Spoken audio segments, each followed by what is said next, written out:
Fractured Kingdom, Daughter of Sea and Sky, Book 4, written by AR Colbert, narrated by Jennifer Groberg. Part 3. Deliverance. Chapter 27. A petite Olympian servant girl set a small crystal bowl on the table in front of me. Its contents smelled divine, a combination of apples and cinnamon and cream. It was the most beautiful bowl of oatmeal I'd ever seen, but it was still just oatmeal, and even worse, it was Olympian oatmeal. I'd rather have Pierre's golden raisins. The girl curiously lifted her dark eyes to inspect me more closely, and I clearly imagined tossing the bowl and all of its contents violently into her pretty little keeper face. She took in a sharp breath and jerked her head backward. Served her right, getting into my mind unwelcomed like that. I had no patience for these telepaths Barius kept trying to sneak by me. She scurried out of the room, and I turned my attention to my other companion. "May I eat, Chaz, or would you like to control my spoon as well?" I hated the sarcastic, bratty tone I'd taken on, but between Barius's spies and his little puppeteer, I was out of patience. Yet there was nothing I could do. It had been 3 weeks since the tablet was restored, 3 weeks since Barius cuffed my wrists and took me as his prisoner, compelled to obey orders given by his youngest accomplice, Chaz. I didn't know how Chaz's powers worked, only that I couldn't refuse his commands. He was my Geppetto. But the little puppet master wasn't the only force vying for my attention. Something new had been created the day the tablet was restored, something bigger than life, and it had taken up residence in my head, whispering only one word, day after day: obey. I rolled my shoulders back and cracked my neck, trying to ignore the ancient tongue hissing in my ear, but I couldn't get rid of it any more than I could clip the strings binding me to Chaz and whatever whims the king had him force upon me. Thankfully, I hadn't been compelled to do anything offensive, yet, but there was a storm brewing. I picked up my spoon, eyeing the cuffs that adorned my wrists. They were gold, inlaid with diamonds and pearls. They were lovely, really too beautiful to be as sinister as they were. Like the bars of the prison below the palace, these cuffs were also imbued with Barius's power, which meant mine was totally useless as long as I wore them, and I would likely wear them forever, because Chaz told me to. Chaz, the 16-year-old punk kid who refused to make eye contact with me, even as he sat across the breakfast table listening to my sarcastic jabs. He dutifully pretended I wasn't there. I had to wonder what kind of dirt Barius had on the kid, because it was clear that Chaz wanted to spend time with me as much as I did with him. In other words, we both would have rather been anywhere else. I shoveled in a mouthful of oatmeal, angry about how delicious it was. I was angrier still about the small part of me that had grown almost comfortable in my time as a prisoner of Olympus. I'd had 3 weeks of good food, a plush bed, and a bathtub the size of a small swimming pool. It would have been a vacation if not for the 2 hours I spent with Barius every morning after breakfast. But that time was good for something. It was a reminder to stay vigilant. I had to remember that I was the deliverer, destined to save the world from oppressive keeper rule, not Barius's pet. Chaz's gaze fell upon me as I stared into my bowl. I could feel it on me, but I knew if I tried to meet his eyes, he'd immediately look away. It was the same game we played every morning. I mouthed off, he feigned indifference, and when he thought I was distracted, he'd let his curiosity get the best of him. But our game was interrupted this morning by the abrupt entrance of an Olympian guard. "Where's the king?" he demanded. Chaz lazily gestured over his shoulder with a thumb. "In his study. What do you need?" "I need to speak with him," the guard grumbled. "You can leave your message with me." Chaz crossed his thin arms over his chest, daring the man to object. "It is of the highest importance. I'm not going to leave a message with some—" The guard bit his tongue before he said something he might later come to regret. "Please just ask him if he will see me." "No can do." Chaz took a slow bite of his own oatmeal, waving a hand in front of his mouth to cool off the too hot spoonful. He took his time swallowing it down, then sipped his apple juice, and just before the red-faced guard blew a gasket, Chaz finally finished his thought. "The king specified no visitors this morning. Again, you can leave your message with me or try to catch him later this evening." The guard huffed, his patience officially at 0. "Please tell His Majesty that we were unsuccessful in New England. We'll try the west coast of North America next." Chaz mumbled something indiscernible through another huge bite of oatmeal, accompanied by a thumbs up. That was all the confirmation the guard needed to know that his message would get through, and he clearly didn't have the patience to put up with Chaz's teenage attitude any longer. He turned on his heels and stomped back out of the king's suite. I had to admit, I kind of respected the kid's total disregard for authority. I just had to find a way to turn it against the king, instead of only the king's men. "So they still can't find Rossel and my mom, huh?" I couldn't hide my smirk. Not that Chad saw it anyway. He went right back to ignoring me the second the guard left the room. All signs that he had any personality at all vanished when we were left alone again. He was working so hard to keep his distance from me, speaking to me only when Barius commanded him to control my actions. But why? Was he afraid of me? Of the powers Barius had under his control? Or was he afraid that he might agree with me if he allowed himself to hear me out? I hoped it was the latter. Maybe it was time to change my approach. Instead of lashing out at the boy who pulled my strings, perhaps I should work harder to get him on my side. Chapter 28. The room to Barius's study burst open at 9:30 on the dot, the same as it had every other morning for the last 3 weeks. He didn't even bother to greet us anymore, which was totally fine in my opinion. The less I had to speak to that horrid man, the better. The king bounded past Chaz and me in the dining room, straight to the private back entrance of his rooms. We silently stood and followed the man. We knew the drill. After breakfast every morning came 2 hours of training in the king's private courtyard with just the 3 of us. I fought against it the first few days, much to the chagrin of the quiet voice in my head, but it was no use. Barius and Chaz could make me follow them anyway. It was easier to save myself the effort and humiliation of losing that battle every morning. Plus, I really hated the feeling of Chaz's compulsion taking over me. It wasn't nearly as pleasant as when the Agarthian sirens did it. We made our way down the stairs and out into the open air. It was a crisp morning, but the sun was bright. The air smelled of honeysuckle, and there was a faint breeze. Again, it would have been lovely under any other circumstances. Obey. I get it, okay? Shut up. I silently snapped back at the ancient tongue. It loved to remind me to behave myself, often. Who peed in Barius's coffee? He looks grumpy today. I had to hide my smile at the third voice in my head.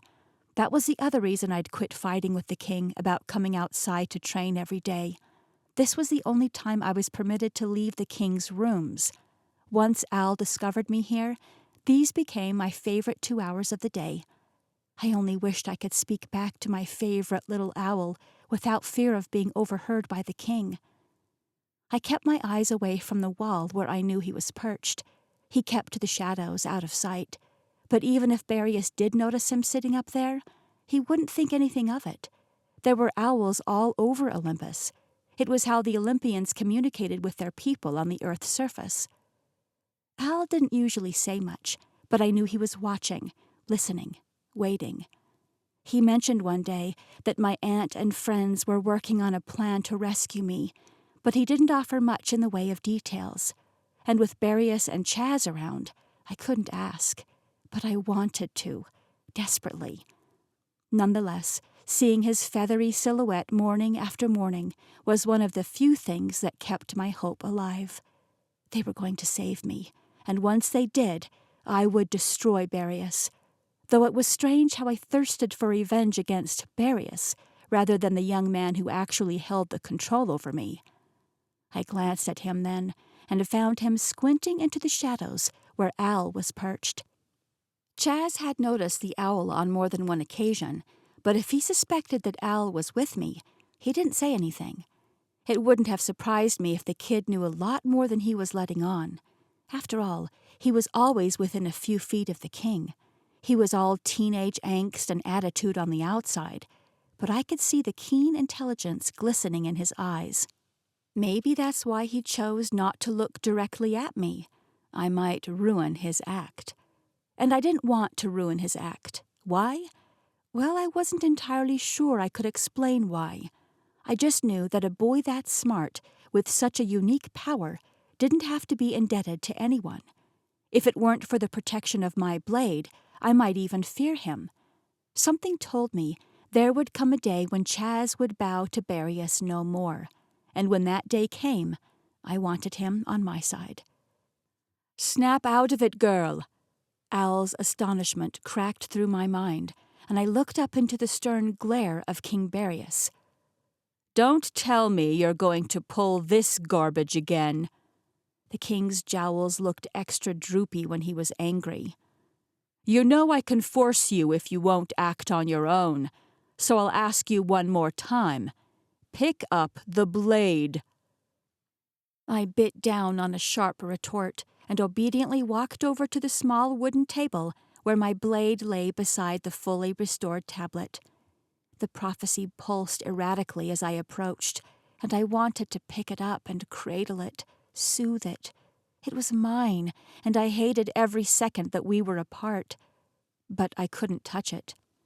The only reason it was here was because Barius refused to let it out of his sight. I'd been compelled to place it inside a glass case so that he could handle it without being burned, and now the man carried it with him everywhere like a toddler with his blankie. I couldn't wait for the day I would shatter that case and all of Barius's dreams along with it. I picked up the blade, relishing the half-second I could feel its power before the cuffs on my wrists cut it off. Instantly, Chaz's control latched onto my brain like steel claws that I couldn't shake off. Every day it was the same. We would come out here to practice the elaborate charade of unity between the Olympian king and me, with a constant grip on my mind in case I chose to defy the king's commands, which I did, often.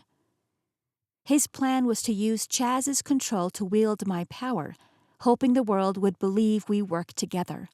He knew I alone had the ability to command keepers across all three races, and he desperately wanted that power for himself.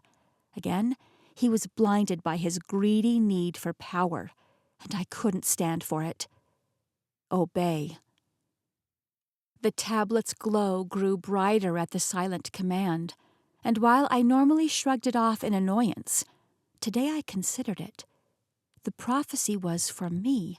It was clear in what I must do, and if it told me to obey, perhaps there was a good reason for it. I looked at Chaz, who immediately flicked his gaze away from me, and a plan began to take shape. What if I did obey? What if I made the king believe I was giving up and joining him? What if I played nice with Chaz and got him on my side? Together, we could strike the king when he least expected it, and he would be no match for my power and Chaz's combined, especially if Chaz could somehow prevent the king from suppressing mine. The boy met my eyes then, his stare so intense that I had to look away this time. King Barius stepped closer to me, too close, in fact. I could feel the spittle balancing delicately in the corners of his mouth as he barked commands at me. But I bit my tongue, relaxed my expression, and focused on what he wanted me to do. Today was going to be different. Today, I would obey. "Aim the sword at your target. Good. Now when I say go, I want you to blast it with the sword's power." The sword depended on me for power, just as I depended on it. It couldn't do anything as long as I had these cuffs around my wrists. Barius knew that.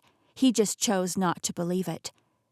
But instead of mouthing off as usual, I aimed my weapon, summoned all the energy I had in me, and watched with wonder as a tiny spark lit off the tip of the blade.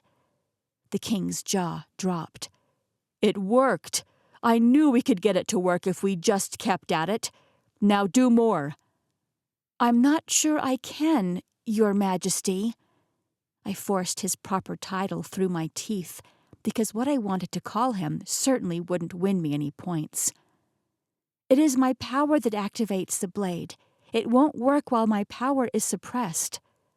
I raised my wrists in the air, watching the sunlight sparkle in the diamonds. The king glanced at Chaz, who gave the tiniest of nods. I will remove one cuff, but don't even think about trying anything foolish. Chaz here will have you incapacitated by your own hand, should the thought even cross your mind. I'd suspected Chaz was also a telepath, but that confirmed it. How, though, could this boy read minds and control them at the same time? No one was so powerful. That kind of capability simply didn't exist. Then again, the ability to control minds wasn't supposed to exist on its own either. The cuff on my left wrist clicked and fell to the ground. I flexed my fingers, enjoying the feel of the air on my skin, which looked pale and thin where the cuff had been. Chaz's mental grip tightened in my head, a warning. But I didn't intend to act against the king, no matter how much self-restraint it took not to. I had other goals today. Violence didn't win friends. The voice of the tablet hissed through my mind again. This time, for the first time, it said more than one word. Good. Obey. Patience. Your time is coming. I whipped my head back to see the prophecy flashing wildly in the morning sunlight, but Barius and Chaz both appeared to be none the wiser. Had I imagined that? Or was I finally on the right track to fulfilling my destiny? Either way, I wasn't backtracking now. It looked like Barius and I were about to become very good friends. Chapter 29. With a healthy distance between me and one of the cuffs, I felt like I could breathe again. I hadn't realized just how much of my essence was being sucked dry by the gorgeous piece of metal. I was only halfway unbound, but I felt like a brand new woman.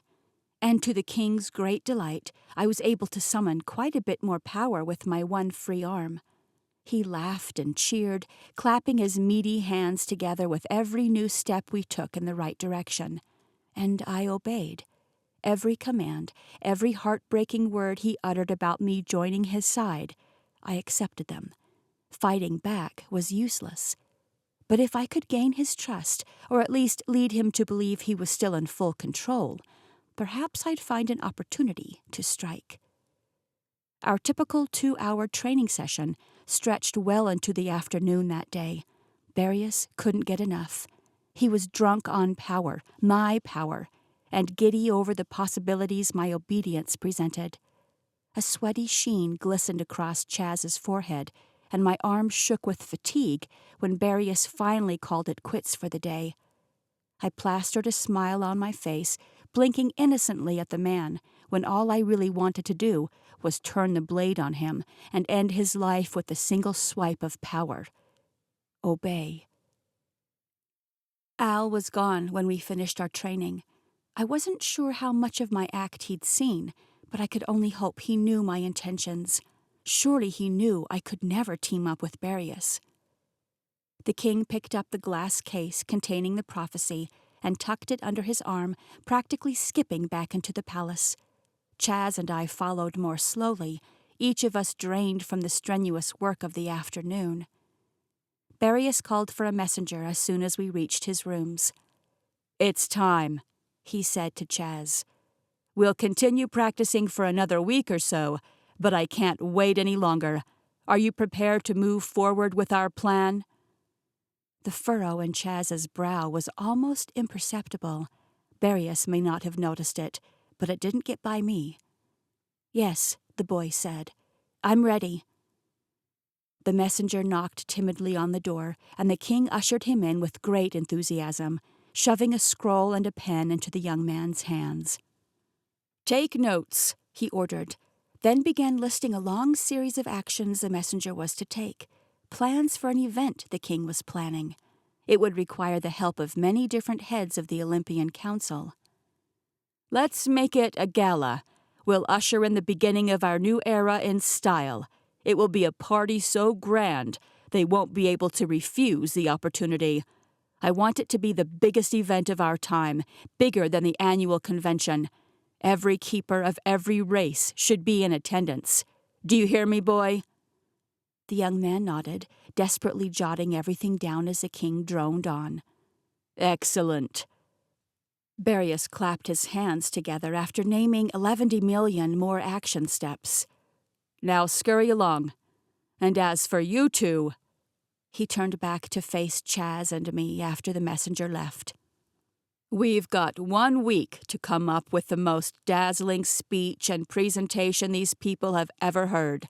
I want every knee to bow to me before the end of the party, and I need you to make it happen. Now get your dinner. We'll practice some more after the meal." And so it went for the next week and a half. I didn't think Barius would be able to pull off an event of that kind of magnitude in such a short amount of time, but he had his whole territory scrambling to please him. I heard bits and pieces of the planning updates in between our training sessions, but that time was rare. Any time we weren't practicing our act for the gala, I was trapped in my room, being measured for gowns or shaved, plucked, and prodded by some female attendants until I fit the image Barius was going for. My appearance wasn't the only thing he wanted to fit his ideal. Now that he was convinced he had me under his control, Barius worked me non-stop, perfecting my every movement under Chaz's control. He wanted to dazzle the crowds with my power and fluff his ego with my praise and deference to him. He wanted them to believe he owned me, that my power was his power, and they were no match for us. I was a prize for him to show off, like a magician with a caged tiger. But just like the tiger, I was only biding my time. Barius could go on believing he had me under his control, but once we were on stage in front of keepers from across the globe, I would bring his plan crashing down.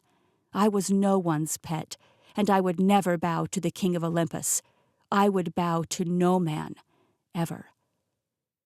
Chaz gave me the side-eye the evening before we were to go back down to the Earth's surface, and I quickly wiped my coherent thoughts from my brain.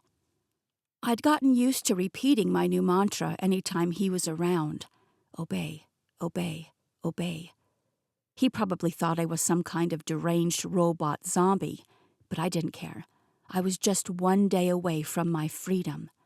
Not only that, but if all went according to plan, I was just 1 day away from having the tablet transcribed by Driscoll and learning the full prophecy. After that, who knew what I would be capable of? It was definitely worth it to play my role for just a little longer. Another messenger met us in the king's rooms after our final evening session in the courtyard. Chaz and I were on our way to our individual bedchambers for the night when she entered. "The Storm Master is ready, Your Majesty." I slowed my steps, curious to hear why the woman's voice trembled with her message. Chaz slowed as well. I expected a push in my back or the claws of his control to urge me back into my room, but he didn't seem to be in a rush. Together, we paused in the hall, listening to the woman's report. "Excellent," Barius rasped. "And how are the mortals taking it? Has it been reported and the area evacuated?" "Yes, Your Majesty, mostly. There are always some who don't follow the mortal leaders, but the Storm Master has assured me that they won't be a problem. He is prepared to make landfall at your command." "What are they talking about?" I whispered to Chaz. "Shh." He leaned toward the antechamber where they spoke, and it struck me that he was outright eavesdropping now. "Tell him to proceed. Let me know when the humans have been taken care of, and I will make my descent. Please ready the guards. Have the first order go down to the mount as soon as it's clear, and let them know I won't be far behind." Barrios chuckled. "I've waited my entire life for this day, and it's finally here." "Yes, Your Majesty." The messenger's footsteps left the king's rooms, and Chaz yanked open my door, shoving me inside before Barrios caught us listening in the hall. He waited with me until the king retreated into his own bedchamber. "What's he going to do, Chaz? Is he talking about killing humans?" Chaz's jaw hardened. He shot me a dirty look, then left my room with a huff, not bothering to answer my question. I was left alone, with nothing but the sound of my breathing.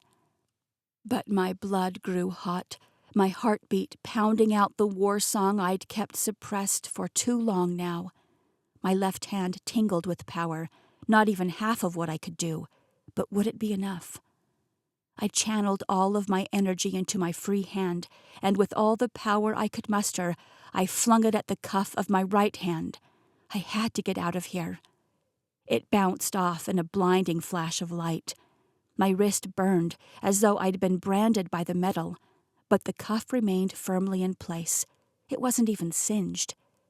With a cry of frustration, I slammed my fist into the door and instantly regretted it. Now burned and sore from the impact, I shook out my fingers and twisted open the knob. I couldn't just stand by while Barrios murdered humans with some storm master. I had to stop this. If that meant I'd be his captive for a while longer still, then so be it. My anger grew with every step I took toward Barrios's bedchamber. I wasn't sure how I intended to stop him, only that I had to try. Perhaps the tablet could help me, or the blade. He kept both locked away in his study. I just had to get my hands on them. But I never made it to his private rooms. Chaz's door opened as I passed, and he once again pulled me silently inside. "Get off!" I jerked my arm away from him, but immediately felt his power take control in my brain, holding me to the spot. "Go back to your room." "But the humans!" "I've got it." He spoke the truth. Miraculously, I saw it play out in my mind's eye like a movie projected from his brain to mine. The few people who refused to evacuate before the oncoming storm were hunkered down in their homes. This wasn't a place I was familiar with, but the village they were in had a distinctly European look, and I felt, more than saw, Chaz's power take control in their minds, convincing them to get out of town. "He won't hurt them if they get away," Chaz explained. "The king just needs them to leave so he can make his grand entrance." "You're helping them?" My jaw fell open, anger subsiding. It seemed he had a hint of a moral compass left, after all. "Thank you." "Don't thank me." Chaz's features pinched together bitterly. "Now get back to your room like I said." This time I obeyed. I had no other choice, but at least I knew the humans were safe, and maybe, just maybe, I still had a chance to win Chaz over to the good side. Chapter 30. "Get up." I groaned and pulled a pillow over my head.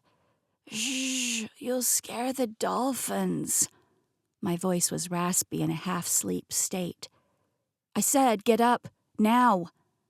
My dream evaporated into thin air as the metal claws of Chaz's control took hold in my brain and wrenched me from my bed. "Hey, you don't have to be such a—" The claws twisted, and I clamped my mouth shut. He could physically control me, but he couldn't stop me from finishing that thought in my mind. Knowing he could hear it, I threw in an extra silent insult for good measure, but Chaz ignored me. He forced me into my ensuite bathroom, where one of Barrios's attendants waited beside a running shower. The room was full of steam, and the attendant girl smiled kindly, urging me to get in. The door slammed shut behind me, with Chaz on the other side. He didn't go far, though. I could still feel his presence in my mind. What's going on? We normally enjoyed breakfast and a morning training session before our showers, and I certainly didn't require any help getting clean. His Majesty has asked me to help you get ready. You'll be earthbound in about an hour. Oh, that's right. Today was the day. I rubbed the sleep from my eyes, suddenly much more motivated to get ready. I was going back to the Earth's surface today. This was it, my chance to break free from Barius and step into my calling as a deliverer. I grinned at the girl and wasted no time hopping into the steaming water, my mind racing wildly with ideas. She provided me with comfortable travel clothes after I dried off, which looked more like uptight business clothes in my opinion. The pants were wide-legged slacks, a light camel color with golden threads woven in. The shirt was a form-fitting classic white button-up, and the nude heels added a couple of inches to my height. This was an interesting development. Maybe Barius would try to take control of the other keeper leaders in a formal meeting of the heads before the gala. I'd have to adjust my schemes for that. One quick blow-dry and a touch of makeup later, I was back in Barius's main living space. Chaz waited there alone, similarly dressed for what looked like a business event.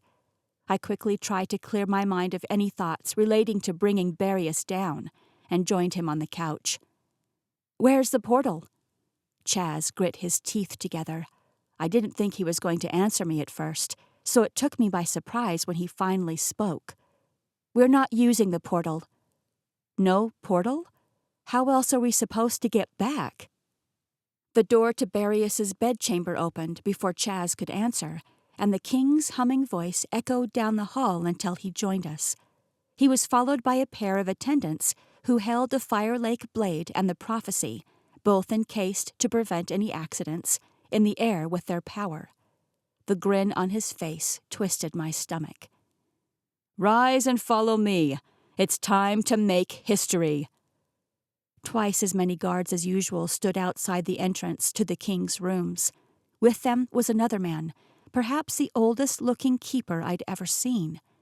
He wore his hair long, and his beard was even longer. Upon our exit, the man nodded at the king, barely dipping his chin. He seemed disinterested, or maybe he was simply too hunched over to pay the king proper respect. The ancient-looking man was surprisingly spry, however. He marched in line with the rest of us as our large group descended the stairs through the palace and congregated behind the large stone building near the cliff where we'd rescued Callan. My eyes drifted toward the path that led to his cave, a breath hitching in my throat. I'd waited a lifetime to meet my father, but the opportunity came and went before I had a chance to let it sink in. Now he was gone again, and I still knew next to nothing about the man. I was only certain that he was Olympian and a prince, the son of my wretched captor. I turned back to Barius, and the nausea already turning in my belly twisted even further. I hated that I was related to him, this man who wanted to control the world, the man who was so desperate for power that he locked up his only son for years, driving him mad, and the same man who tried to have me killed. But that was before he found a way to control my power. I looked back at Chaz then, surprised to find that he was already watching me. Shoot, I needed to do a better job of keeping my thoughts empty around him. "My scouts have reported that the coast is clear. Would you do me the honor, Silas?" The old bearded man nodded, and Barius curled his fingers, gesturing for Chaz and me to join him and his attendants at the cliff's edge. "What's happening?" I whispered to Chaz. "The Storm Master is sending us to Earth in style." The boy's jaw was hard, and if I didn't know any better, I'd think there was a hint of fear behind his stoic expression. "The Storm Master." I repeated Chaz's words, taking a closer look at the old man called Silas. His eyes darkened, the sign of an Olympian summoning his power. My pulse quickened as I watched the man, barely breathing, as I anxiously awaited his next move. My attention was so narrowly focused on the man that I didn't notice the mist of Olympus coming to life, rolling across the ridge and up from the valley below. I didn't see how it gathered and swirled around our legs, picking up in intensity until my feet were lifted from the ground. It thickened into a dense cloud, defying the laws of physics as it pulled me closer to Chaz, Barius, and the two attendants who pulled the prophecy and blade into the sky alongside us. Then, with a flick of his wrists, Old Man Silas proved his title of Storm Master to be true. The cloud that had formed beneath us surged forward off the cliff, and we were falling to the earth's surface miles below. It happened so fast, I couldn't even summon a scream. I froze in place, eyes locked onto the king, whose laughter thundered through the sky. And when I didn't think things could get any worse, a blinding flash of lightning surged out from our impossible chariot, bringing Barius's laughter into a crazed frenzy. To my great surprise, Chaz reached out and gave my shoulder a soft squeeze, reminding me that I wasn't alone. Though it did little good, because his face was frozen into a similar look of terror. My only consolation was knowing that the Fire Lake blade was near. I was shackled and controlled by the king, but the blade would prevent my untimely death, at least. And there was no way Barius would risk my life for the sake of a grand entrance, not when he was so close to everything he'd ever dreamed of. He needed me to get what he really wanted. It wasn't long before the hair whipping around my face stilled, and the cold gusts of stormy air slowed to a strong breeze. We were maybe 100 yards above the ocean, moving toward a stretch of coast lined with narrow streets and low buildings. The village was nothing too impressive, especially compared to the blue silhouettes of towering mountains not far beyond it. And I knew right away where we were going. It was as though a piece of me recognized this land. We were headed for Mount Olympus. More lightning flashed from our cloud, and thunder cracked through the empty village with a deafening boom. Leaves and branches littered the ground, and the grim realization struck that our little storm master had been busy long before we got here. This must have been the village I saw through Chaz's mind last night. Hopefully, he got the people out to safety before the storm landed. Enormous gusts of wind blasted across the world below, and the sound of shattering glass filled my ears as debris flew wildly. But still we barreled forward, carried on a storm cloud, driven by a power-hungry maniac of a king. The mountains drew closer and closer still, until my scalp tingled where my hairs stood on end. There it was, Mount Olympus in all its glory. It seemed like a portal would have been an easier method of travel, but as we finally approached the mountain's summit, I knew why Barius had chosen to arrive in the clouds.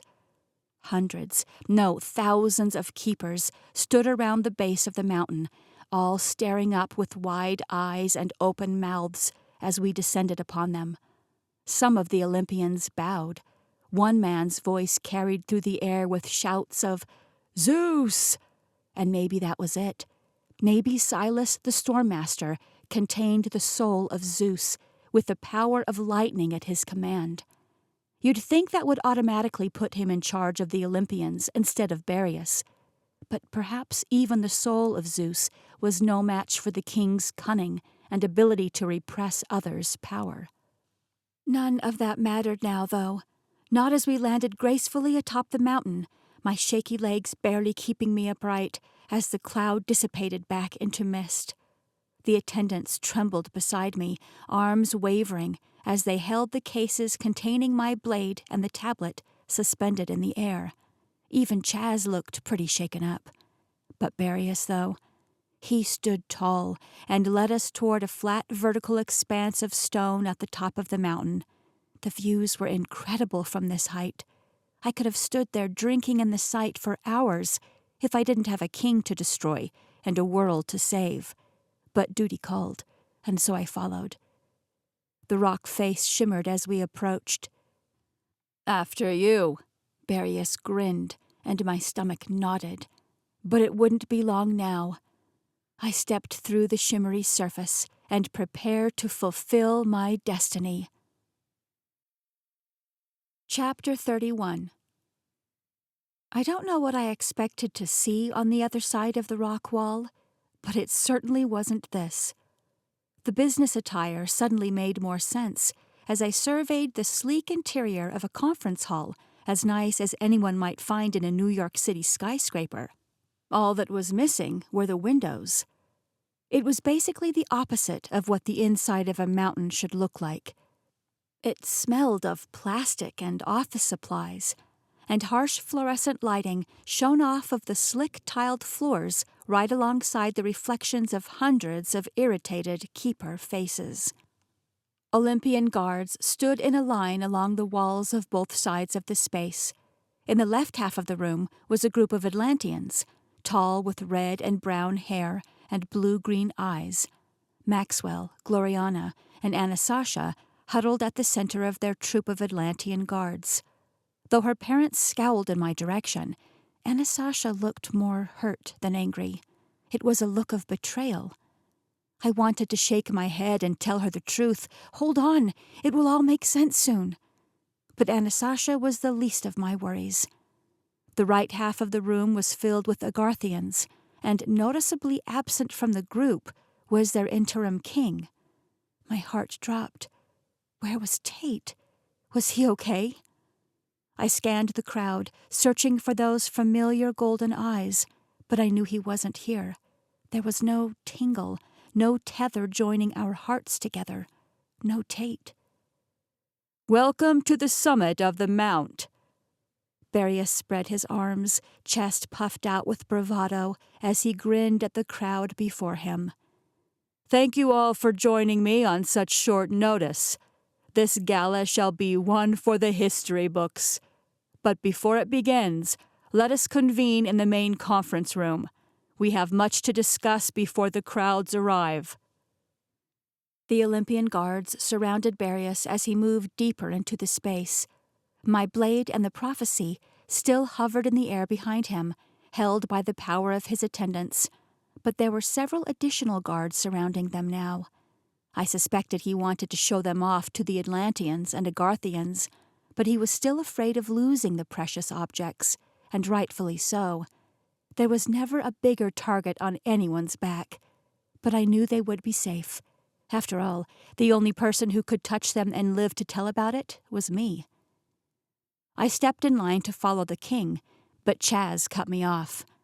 "You're not invited." "What do you mean?" I looked back at Maxwell, as though my own leader might be able to speak up on my behalf, but he very purposefully avoided any eye contact with me. They were going to meet, probably about me and my power, and I wasn't even invited. "Let's go," Chaz said, ignoring my question. I felt his control lock into place and decided now wasn't the time to fight against it. I needed to save my energy for when it would make the largest impact. I'd wait for the gala. Besides, there was still a chance I could get Chaz on my side if I played my cards right. I hoped there was, anyway. I obeyed, falling into step beside him as he led me to an elevator in the center of the mountain. I had no idea this place was here. The doors opened with a ding. I mean, I knew Mount Olympus existed, of course. I just didn't know it was more than a mountain. Have you been here before? No, Chaz grumbled, looking straight ahead. He mashed a button, and the elevator began to drop a moment later. Where do you normally hang out on Earth? Do they have, keeper high schools or something? He pressed his lips together and didn't answer again. This whole make friends with Chaz plan was failing hard and fast, though I don't know why I expected anything different. He'd been cold towards me ever since we met. I could put up a fight against Barius on my own, but it sure would help if Chaz would join me. Without his help, I'd have to obey the king's orders, and only hope that my friends would see my distress and somehow come to my rescue. That is, if they were even here. Tate's absence admittedly had me pretty shaken up. "Look," I said, as the doors opened and Chaz stepped out into another hall. "I'm sorry that you hate me. I don't like being stuck together any more than you do. But this might be the last day for the rest of eternity that I'm not known as the girl who destroyed the world. And I suspect it's the last day of your freedom, too. I'll shut up if you want, but like it or not, we're in this together. I just thought we might as well try to be friends." Chaz stiffened, and his control in my brain wavered for the tiniest of an instant. "I've never been to the Earth's surface before." "What?" I whirled around to face him. "This is your first time? And Barius dragged you down here on a storm cloud without even giving you a chance to get acclimated?" He frowned and kept walking. I followed of my own accord, before he had to force me, and remembered why we were stuck together to begin with. "Well, maybe after this is all over, I can show you around," I offered, trying once again to make peace with the kid before Barius put us on display. "There won't be much to see." Chaz ran a keycard through a slot on the wall, and a door clicked open. He gestured for me to go inside. "Why do you say that?" "Call it a hunch," he frowned. "The current war is bad enough. I'm afraid after tonight's announcement, things will only get worse. Everyone wants power, but no one knows how to handle it when they get it." "What war are you talking about?" Something clenched in my chest, my subconscious reacting to what I already knew deep inside. "Your Agarthian prince's war. You wondered why he wasn't here? That's why. Agartha has no king, just as Barius intended. He's allowing them to fight amongst themselves while he slides in as ruler over all the keepers." "You mean to tell me that Barius is the one instigating this war in Agartha?" "I mean to tell you nothing." Chaz clamped his mouth shut and closed the door, locking me in a room alone. "Your attendants will be by to get you ready before the event." His muffled words grew quieter through the door as he walked away. I yanked on the handle, trying to pull it open, but it was locked from the outside. I was trapped, a prisoner again, with nothing to do but wait until I helped bring the world crashing down later tonight. Chapter 32. The room looked like something from a contemporary design magazine. It was large and sparsely furnished, with straight lines and flat gray surfaces. Even the bed was nothing but hard plains. It looked about as soft as a slab of granite. A line of light drew my attention to the far wall. A thin strip of an opening, barely wide enough for me to stick my fingers through, ran horizontally across the smooth stone surface of the wall, just higher than my head. I ran over to inspect it and realized that it was a cutout, an open-air window of sorts, or maybe just a vent just large enough to let in a sliver of light. I grabbed the first thing I could carry, a small wastebasket under a sleek desk, and pulled it over to the cutout. Turning it upside down, I stepped on it like a stool and lifted up upon my tiptoes until I was at eye level with the opening. The walls of the mountain were probably 3 feet thick. Even if the opening was large enough for me to stick my arm through, I wasn't sure I'd be able to reach all the way through to the other side. Such a narrow slit in a mountain would be completely unnoticeable from the outside, which was obviously Barius's intention for the design. And we were thousands of feet in the air, far from any hiking trails. It would be impossible to find any help up here, but that didn't stop me from trying. "Hello? Is anyone out there?" A cold breeze was the only thing to answer, so I tried again. "Please, anyone, can you hear me?"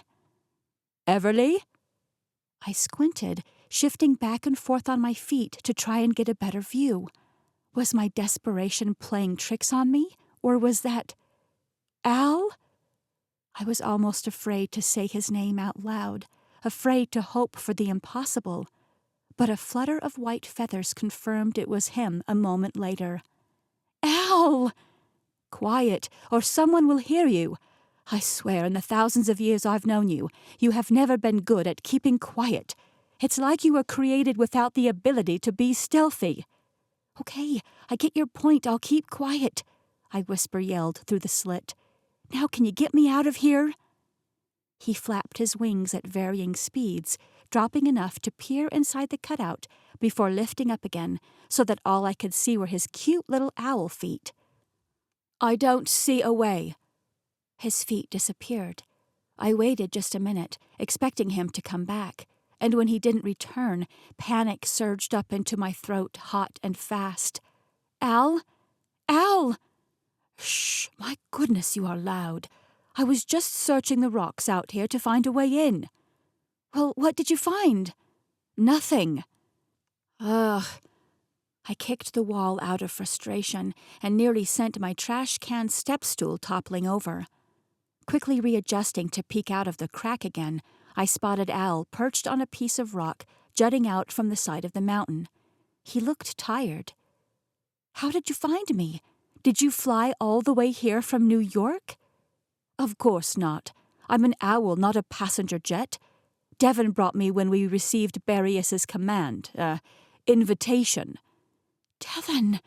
Does that mean Millie and my mom are here too? And the others? What about Tate? Have you seen Tate?" I lifted higher onto my toes, as though it would give me a clearer view of the ground below, but I could barely see anything through the narrow slat in the thick stone walls. Yes, they're here. Everyone except Tate. But they're caught up with something right now." "No." "Where's Tate? Is he all right? Is he at war? I heard the Agarthians were fighting over who should rule. What is happening out there?"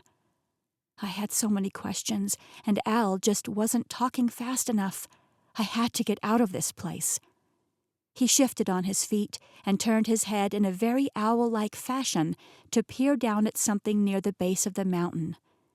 "Al, what is it? What do you see? Are they okay? Please tell me what's going on." That panicky feeling began to surge up through my chest again. "Things have gotten tense since Barrius called for the meeting here. Yes, Tate is fighting to maintain control over his people, though things haven't gotten physical yet for the most part. The rest of the keepers are talking all across the globe, and we fear they're not the only ones joining us here for this little soiree. Unfortunately, I believe the Manticorians are on their way too, even as we speak." Of course they were. Rasputin wanted my power as badly as Barrius did. He'd made that clear. But I had successfully evaded him and his army of witches once already. Surely I could do it again. I'd get away from Barrius too. They could fight amongst themselves for all I cared. I just wanted to get a hold of the prophecy so I could finally understand what I needed to do to take action. "That's okay," I said, more for myself than Al. It didn't sound as though Tate was in danger, and though the people were tense, everyone was still safe for now. "I'm not afraid of Rasputin. We'll handle him when he gets here. Do you know where Driscoll is?" "He's at the base of the mountain with the others. They're spreading word of what is to come, trying to prepare the other keepers to stand up against Barrius when he attempts his transition to power." "Great. Listen, I've got to get out of here. Will you have my mom or Devon please zap up here? I know where the tablet is.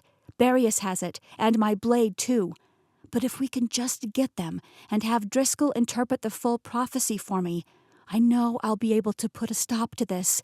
Even Rasputin will be running from me once I have my power back. I've felt it, Al.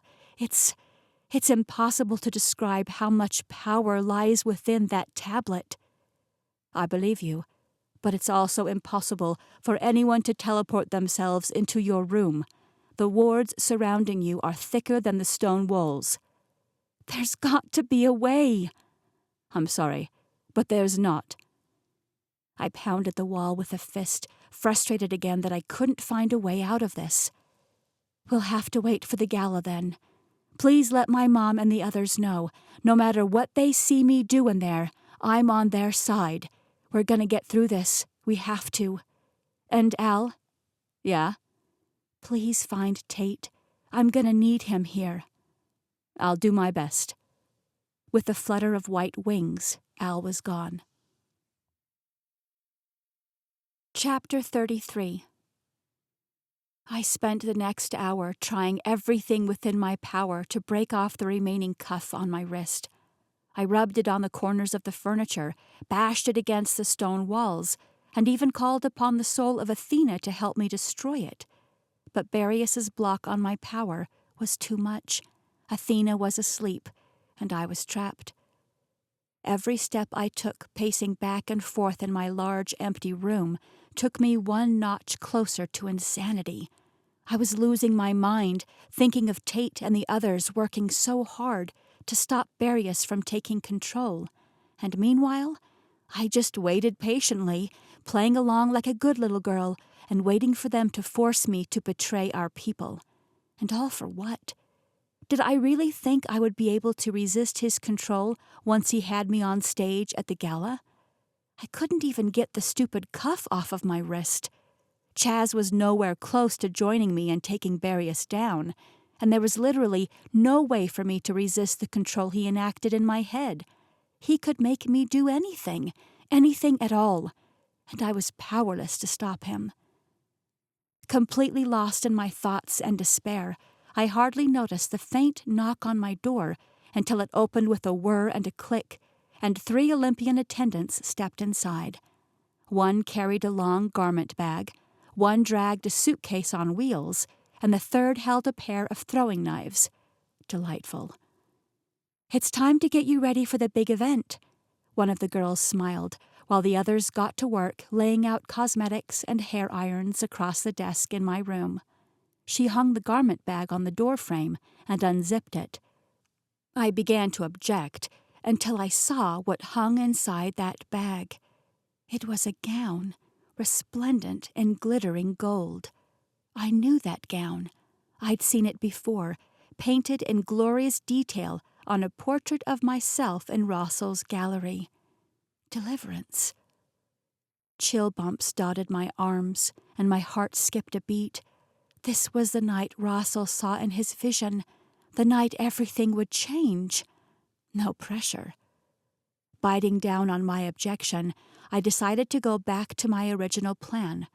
I would continue to play along and pray that an opportunity to break free would present itself when the time was right. It was my destiny, after all.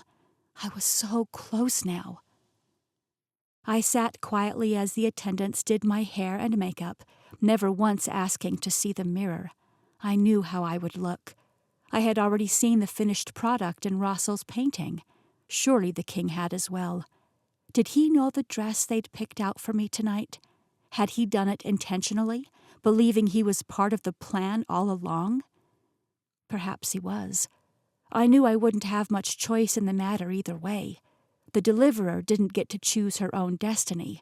It was chosen for me. There was no way to tell if Chaz recognized the golden dress or not when he picked me up from my room a short while later. He was straight-faced and stoic, and I worked hard not to portray what I knew as I fell into place beside him on the way back to the elevators. We dropped down, down, neither of us speaking a word, as the elevator plunged us deeper into the base of the mountain, or maybe even further below ground by the feel of it. We fell lower into the earth for what felt like ages before the doors finally opened with another ding. Thousands of people stood on the other side. Not people, keepers. They were all dressed up in formal attire, suits and gowns of every color from every culture across the world painted a dizzying landscape before me. The room seemed to tilt and sway as the keepers moved from conversation to conversation, each lost in their own individual importance. The air felt heavier here, enchanted. It had to be. Of course, Boreas wouldn't risk any harm coming his way on the biggest day of his life. But where was he now? I scanned the crowd in search of him, but landed on a pair of green eyes instead. "Excuse me." Anastasia grabbed me by the shoulder and pulled me away from Chaz, sending him a dirty look before settling her scrutinizing gaze on me. Chaz lingered nearby, watching, and most definitely listening, but mercifully he didn't come after us. Neither did Anastasia's guards, who towered over my 16-year-old puppeteer. "What are you doing?" Her tone was laced with that betrayal I'd seen written on her features earlier. "My father says you're teaming up with Barius? That you're trying to hand all power over to him? That's not what we agreed on. That's not why I helped you escape from Atlantis. You were supposed to save me, save us all, not doom us." I risked a glance at Chaz, who pretended to be distracted by some dirt on his shoe. "I'm trying." My voice was barely a whisper. Then I mouthed, "Trust me," hoping it might get past Chaz, but Anastasia only frowned. Why should she trust me now? Changing tactics, I decided to ask her about my friends instead. If there was anyone who would have pinned Sean down the moment he entered this place, it was Anastasia. "I haven't seen them." "None of them? Not even Millie?" My voice quivered with disbelief. Al said they were coming. They should have been here by now. "Not yet." Her expression softened slightly. "But they'll come. Everyone has to. Those invitations you and Barius sent." She shook her head. "Well, let's just say they are impossible to refuse." And with a scowl, she turned away again, motioning for her guards to follow. "Was there some kind of a spell put on the invitations?" I asked Chaz after they were gone. He said nothing, leading me through the crowd of keepers across the ballroom. There, at the opposite side of the room, was a stage, and on that stage sat a throne, the throne from the painting. Hope surged through me again. "It's there. Wake up, Athena. It's time for war." I searched desperately for the power I knew I still held inside, but Barius's control over it was too strong. I couldn't break through. There he was, grinning arrogantly with his hands resting on the back of the throne, my throne. I didn't want him to touch it, didn't want him to look so smug and unshakable up there on that stage, didn't want to see the cases holding the prophecy and the Fire Lake blade resting on the table behind him. They were mine. All of it was mine. A set of double doors on the left of the stage slammed open as I took it all in, and I didn't know which was more shocking, seeing Rasputin stride confidently onto the stage, or seeing the wide grin spread across Barius's old face at the sight of him. The Olympian and the Manticorian shook hands like old friends, then turned their eyes to Chaz and me as we approached. "Hello, Everly. It's a fine evening for some deliverance, wouldn't you say?" There was an unmistakable gleam in Rasputin's eye. "And Chaz, you are looking fine this evening as well." Chaz dipped his chin. "Thank you, Uncle." "Uncle?" The shock must have been evident on my face, because Barius roared with laughter. He gestured out at the ballroom full of keepers, who finally began to take notice of the man who had just entered the room. Nervous murmurs worked their way through the crowd, but not a single soul tried to do anything, despite facing the leader of the Manticorians on the stage before them.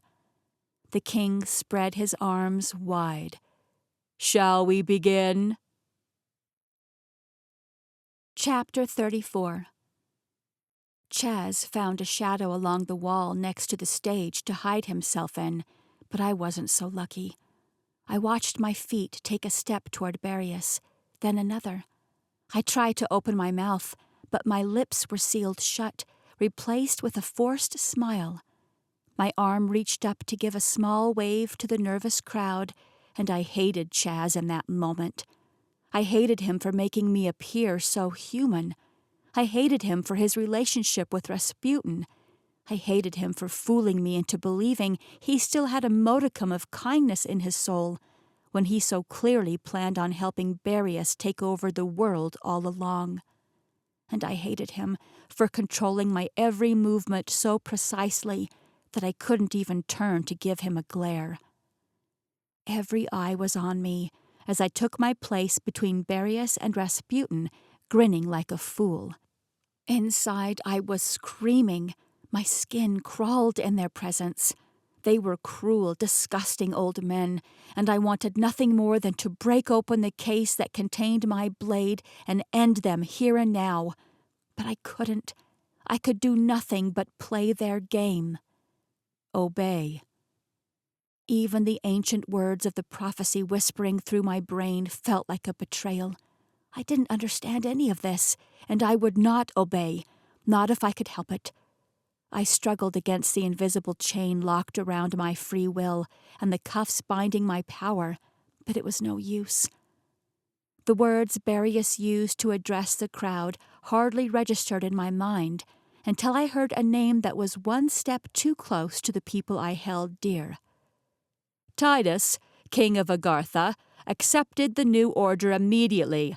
He is so invested in making this work that he joined up with Rasputin and myself several weeks ago to ensure our success. You may have thought him gone, but he was only working hard for his people. Titus, why don't you come on out and speak to your people, to our people?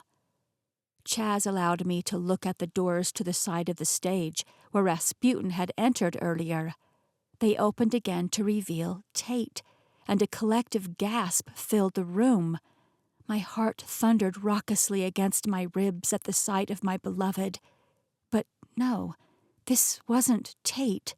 It was Titus, his identical twin, and something was wrong.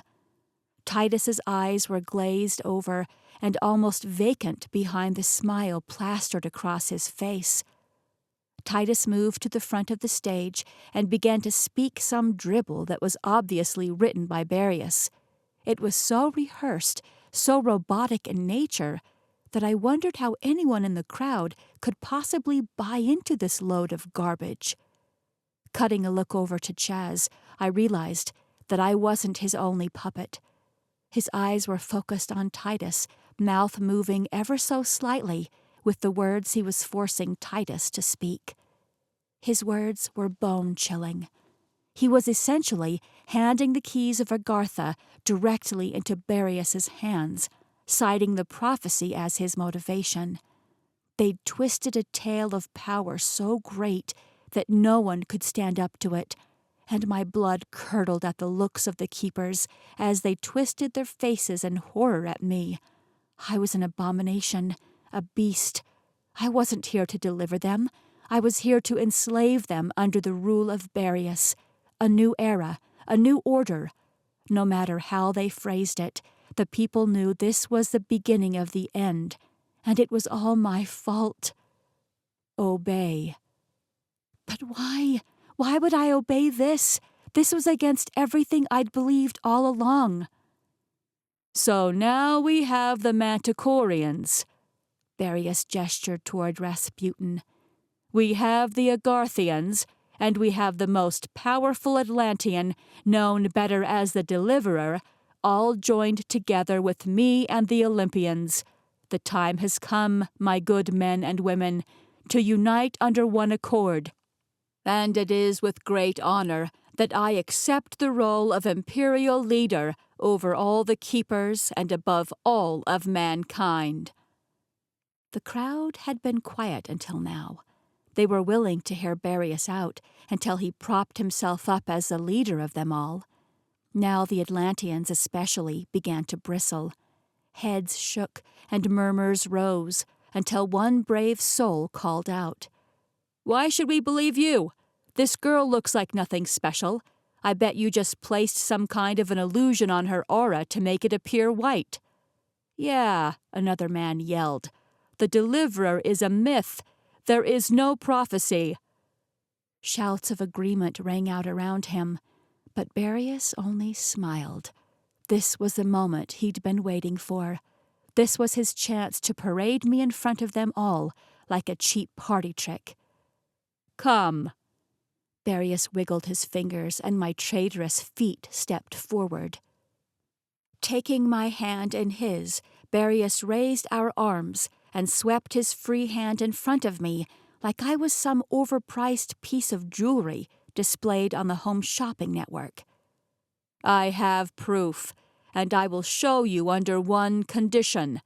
If I can prove that what I say is true, Maxwell must concede his power to me and the Deliverer, for he will soon discover that he is no match for us. If he does not concede, we can, and will, easily take Atlantis by force, and I'm sure none of you wish to begin a war." Barius looked over at Titus, who was still grinning like a dunce-off on the side of the stage. "Not another war, anyway. So do I have your word?" He'd been prepped on this in their earlier meeting, but obviously Maxwell had yet to agree. To put him on the spot in front of most of the keepers on Earth was uncalled for. Barius truly stooped to the lowest of tactics to get his way, and I hated him even more for it. If Maxwell did not agree, he would be guaranteeing a war on his people. If he did agree, he'd look like a gullible pushover. His people would feel betrayed, and he would be hated forever, going down in history as the weak man who helped Barius rise to the top. There was no easy way out of this for him, and Barius knew it. The entire room held its breath, waiting for Maxwell's response. "Read us the prophecy. Prove that you can even decipher its words, then share them with the rest of us," Maxwell said. "Once we hear it, I will agree to concede if you can show proof that she is who you claim. But I will set the terms. I will determine what kind of proof will be acceptable only after we hear the prophecy in its entirety." Barius turned to look at Rasputin, who gave a subtle nod. Satisfied, Barius turned back to the crowd and clapped his hands together. "You have a deal."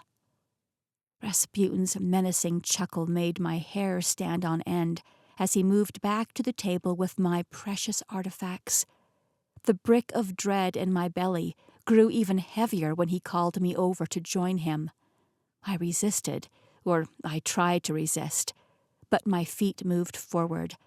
I flung as many silent insults at Chaz as I could come up with, but of course it didn't matter. He had complete and utter control over me. Cursing the boy would make no difference. "Now you see," Barius said, "the prophecy has been put back together. It was formed from the original 4 pieces that were broken and scattered thousands of years ago, and until now it was impossible to bring them back. Only the Deliverer could do so, and now that it is whole, only the Deliverer can safely touch the object." He nodded to me, and I reached for the first case, not of my own accord. Though it wasn't my choice to unleash the tablet from where it lay hidden inside the enchanted case, I couldn't deny that I wanted it. I needed to feel its power coursing through me again. My heartbeat picked up into a frenzied symphony as I unclasped the locks and allowed the lid to fall open. The tablet's glow filled the room. I hadn't seen it unleashed in its full glory since the first night I'd pieced it back together. It was beautiful, and the entire room must have felt its power, judging from the gasp followed by an awed silence. Even my inner Athena seemed to stir, despite Barius's cuff on my right hand. And even though I knew better, I couldn't help the hope that flickered again at the sight of it. It only grew when Barius asked me to lift the tablet before the entire room. The stone immediately began to pulse in time with my heartbeat, rushing faster and faster as the tablet's power poked and prodded around Barius's restrictions. It was looking for a way in, and I desperately wanted to help it break through. Not yet. I perked up at the ancient whisper. Not yet was certainly better than never, or its favorite, obey, and it was enough to let my hope surge free as Barius spoke again. Rasputin, will you please read the words of the prophecy aloud for our audience here? Wait, Maxwell stepped forward. I want someone else to read it. I don't trust him. He stepped up on the stage beside Barius and faced the crowd. Can anyone else decipher the meaning? I scanned the crowd, searching for the bushy brows and beard of Driscoll. It hurt more than I cared to admit that he wasn't there. Not just because I wanted him to read the prophecy, but because I thought he cared enough to help me out of this. Driscoll and Millie, Sean and Dom and Gala, Tate, my mom and Dad. None of them were here. None of them came to save me. Even Al was gone. And there wasn't another soul in this entire giant ballroom, not another soul in the entire mountain who was able to read the old language, none other than Rasputin. But I would know if he was lying. I knew what 3/4 of it said. If he got that part right, I would have to trust that the rest of it was correct as well. Fine. Maxwell's shoulders dropped, and he waved his hand at Rasputin in defeat. Tell us what it says. I turned to offer Rasputin a better view of the prophecy in my hands, and the tablet seemed to dim slightly as he looked upon its face. Greed flared in his eyes, and his lip curled as he began to read the words aloud. The daughter of sea and sky, together with the one who ignites her heart in her centennial incarnation, shall form a white braid of the powers that bind. The deliverer alone can wield the power of the sword with grace and fire to destroy those who hunger for power. The keepers shall perish at the hand of the deliverer, and the world will unite as one, as it was before and evermore shall be. The room paled, and an invisible fist clenched around my heart, which grew uncomfortably hot in my chest with unleashed power. It was right. Rasputin read the words correctly. I knew it in the marrow of my bones. But that's what terrified me. Was I really sent to destroy the keepers? All of them? And if so, how did Barius expect this to turn out? This wasn't good for anyone here. So you see, Barius grinned, we have the deliverer in our midst, but thanks to me, she has agreed to let us live. We shall not perish at her hands, so long as you all agree to bow to our rule. What will it be, Maxwell? Shall we count the Atlanteans as friends or foes, allies or enemies? Chapter 35. The gall of Barius never ceased to amaze me. His plan was all making sense now. He'd enlisted Chaz to control me forever? So that he could use me as a means of gaining control over all the keepers, as well as all the humans of the world. He was twisting the words of the prophecy and making the other keeper races fear for their lives if they did not follow him. It was written as plain as day. The keepers shall perish at the hand of the deliverer. The words made me nauseous. I couldn't kill them, not all of them. So in that way, I supposed I was glad Barius had dampened my powers. I certainly wasn't about to thank him for it, though. And Chaz, poor kid.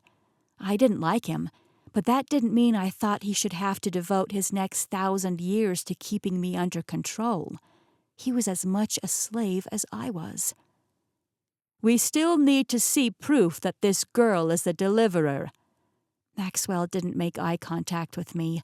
He couldn't bring himself to look in my direction, and who could blame him? As you wish. Barius only widened his sick smile. "What would you like to see?"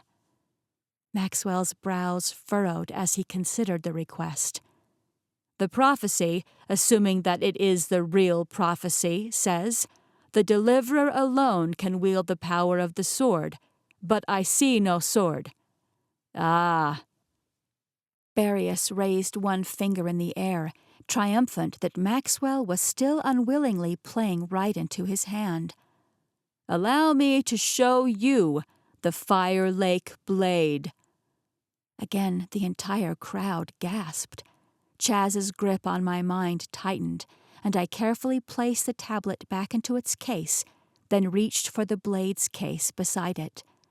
I heard its song, strong and true, the moment I unbuckled the clasps. It felt good in my palm. The weight was perfect, the hilt cool and solid beneath my fingers. My hand came alive with the contact, and the only thing that seemed to keep my power under control was the cuff around my right wrist, siphoning nearly all my strength and all the ancient power the sword provided to me. Chaz willed me to spin around and raise the blade high overhead. The crowd cowered slightly at the sight of it. Again, they had to have felt its power. There was no question that this was no ordinary blade. "As the stories say, this is the most powerful blade in the history of the world. Nothing compares to it, and only the most noble can wield it, for its owner becomes invincible with its strength. Our deliverer here went to the depths of the Fire Lake to retrieve it. Only she could survive such a feat, and only she can wield the blade's power now. Show them." Barius inclined his chin toward me. He then pointed to a giant crystal chandelier hanging over the center of the ballroom, and I dreaded what I knew came next. With my sword held awkwardly in front of me, the best my inexperienced puppeteer could make me do, I felt the flicker of power buzzing in my chest. I tried to hold it back this time, even as the ancient tongue of the prophecy again urged me to obey. But I was powerless against the cuff and Chaz's claws in my brain. I flung my power through the blade, and with a vivid flash of light, like a bolt of lightning, it shot across the room and struck its target with stunning precision. The fixture exploded like a firework, and shattered crystal rained down upon the horrified crowd below. The room came alive with shouts and screams as the keepers dodged the falling pieces. I knew it wouldn't kill them. They would recover from surface wounds quickly, and there were plenty of Atlantean healers in the room to assist those who required extra attention. But I still hated that I'd caused them any pain at all. Barius, however, cheered with glee. It was exactly what he wanted. "There you see it. Only the deliverer can wield such power." After the chaos calmed, the Atlantean leader stepped forward again. "Such theatrics. It's a nice story, but that's all it is, a story. The Fire Lake blade is a myth.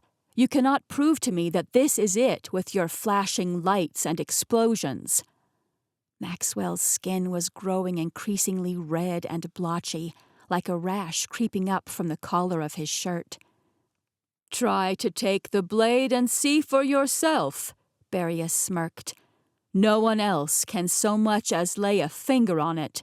Only the deliverer has what it takes." Maxwell hesitated for only the briefest second before stepping forward. I wanted to pull my sword away or shout for him to back up. The blade had always been powerful, but now that the prophecy was completely restored, I wasn't sure just how much damage it would cause if Maxwell attempted to take it. It could be deadly. But of course, Chaz wouldn't allow me to offer any warning. I simply grinned and held the blade politely in front of me, offering it up to Maxwell like a prize. "Sir, stop." One of the Atlantean guards stepped out from the crowd. "Please allow me to try. If it truly is the Fire Lake blade, You could be badly injured or worse. Let me do this for you."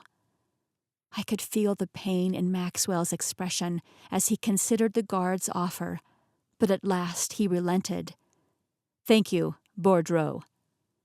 The guard stepped forward, his Adam's apple bobbing as one shaky arm reached toward the sword. To his credit, he did not hesitate. He fought through the fear that gripped him and wrapped a full hand around the hilt before his body started convulsing and he fell to the floor. The skin of his palm was still smoking after he landed, and the smell of burnt flesh stung my nostrils. I swallowed down bile, sick with myself for not stopping the man from what I knew was going to happen, but I couldn't. I turned to place the blade back inside its case and angled my chin just enough to see Chaz's pale face, taut with emotion. He wouldn't look my way. Good. I hoped he was sick with himself, too. Barius, on the other hand, couldn't have been more pleased with himself. He joined me as a cluster of healers rushed forward to tend to the Atlantean guard. Rasputin surprised me by stepping up on my opposite side, and as though they'd rehearsed it, each man took one of my hands into his and lifted their arms, creating what appeared to be a united front between the three of us. "The Manticorians shall bow to you, Deliverer." Rasputin's voice was chilling and quiet, though it still somehow filled the room. "As shall the Olympians, and I thank you for entrusting me with the power to rule, Deliverer. I shall carry out your commands to the fullest as the Imperial leader." Barius squeezed my hand, urging me to play along, as though I had any choice in the matter. Titus reappeared then, still completely glazed over, as he dropped to his knees before us and bowed his face all the way to the ground. "The Agarthians surrender all control to you, Deliverer. Through the leadership of our Imperial leader, Barius, we shall obey." Something about the way he said obey triggered a sleeping part of my brain. I couldn't place my finger on it, but I felt something shift into motion. There was only one keeper race left. I looked at the ashen-faced leader of my people. Maxwell's eyes were deep with sorrow, full of regret.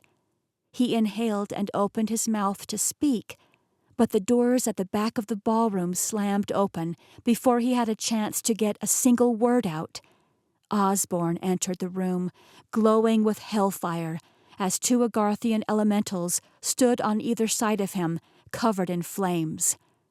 "Before you say another word, I want to see for myself that this Deliverer is truly who you claim she is. Let me have a crack at her, and we'll see if she's really invincible with that blade." Chapter 36. I should have feared Osborne's words.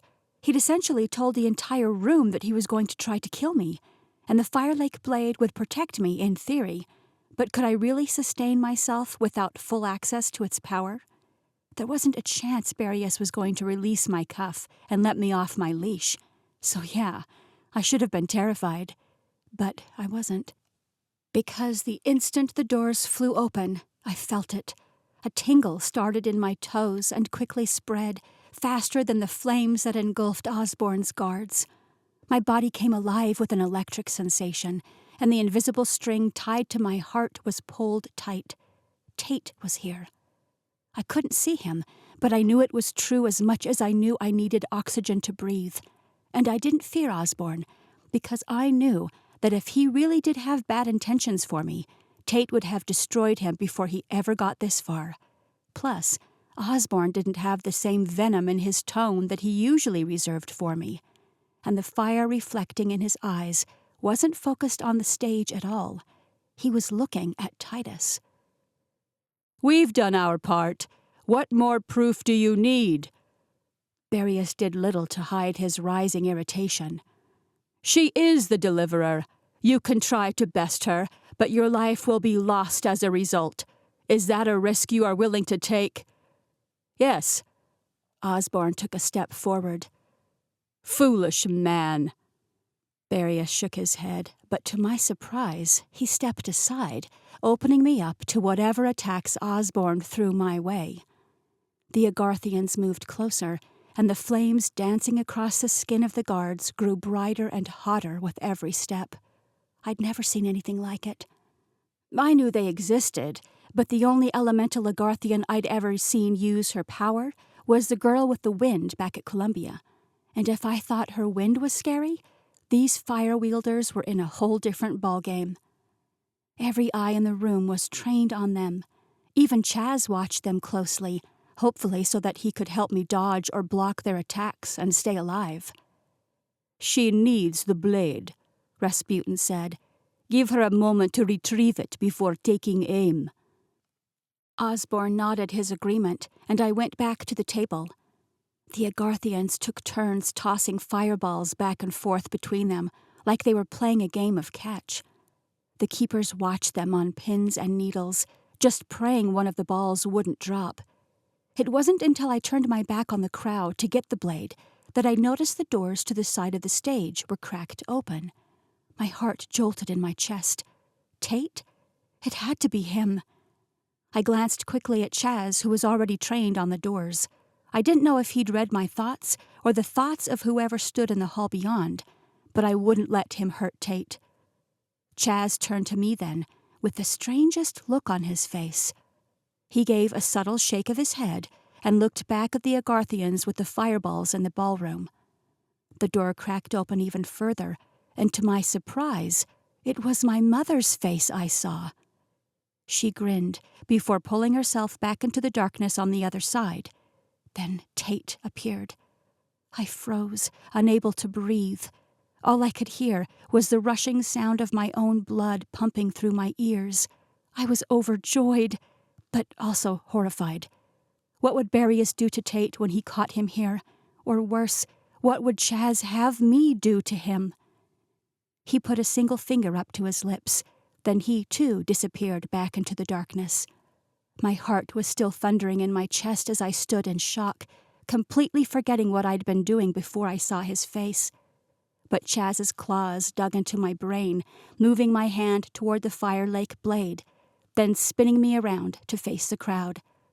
They were still so absorbed in the circus act by the fire-wielders that they hardly noticed my delay. I stepped forward, back to where Barrios and Rasputin created a gap for me in the center of the stage. They moved further to the edges, leaving me exposed there alone. But the blade felt sturdy in my palm, and I prayed that it would be enough to defend me, even without access to my full power. Are you ready, then? Osborne's sneer didn't pack as much punch as it had before. Yes. My feet moved me into more of a defensive pose, but it felt unnatural and staged. So fake. I imagined Chaz was probably copying something he'd seen from a TV show. The fireballs now blazing in the palms of Osborne's guards, however, were definitely not fake. I refocused on the very real threat in front of me, once again trying to wake up that inner goddess of war. Come on, Athena. I could really use your help here. All three of the Agarthians narrowed their eyes at me, and Osborne's voice slid into the sing-song timbre of a siren. Lift your hands in the air and don't move.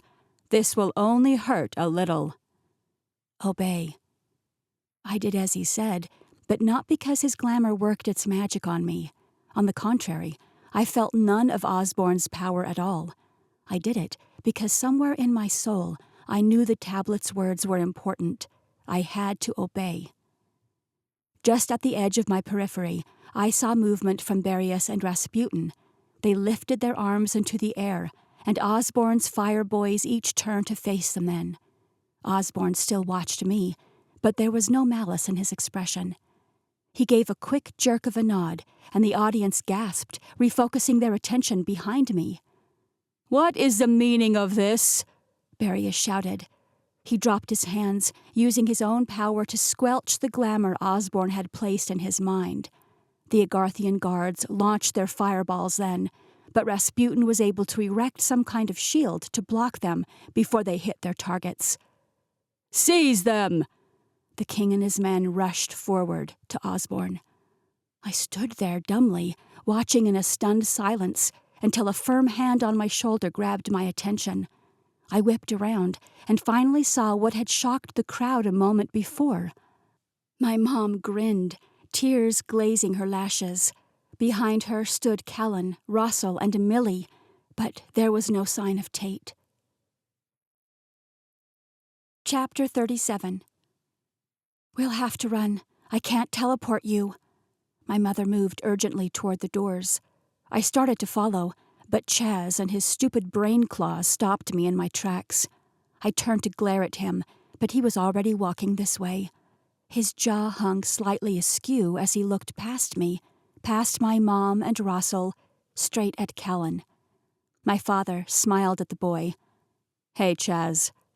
Chaz's eyes flared wide with disbelief, but it was only temporary. He quickly regained his composure and shot a furious look in my direction. You can't go, not yet. As much as I hated to admit it, I knew he was right.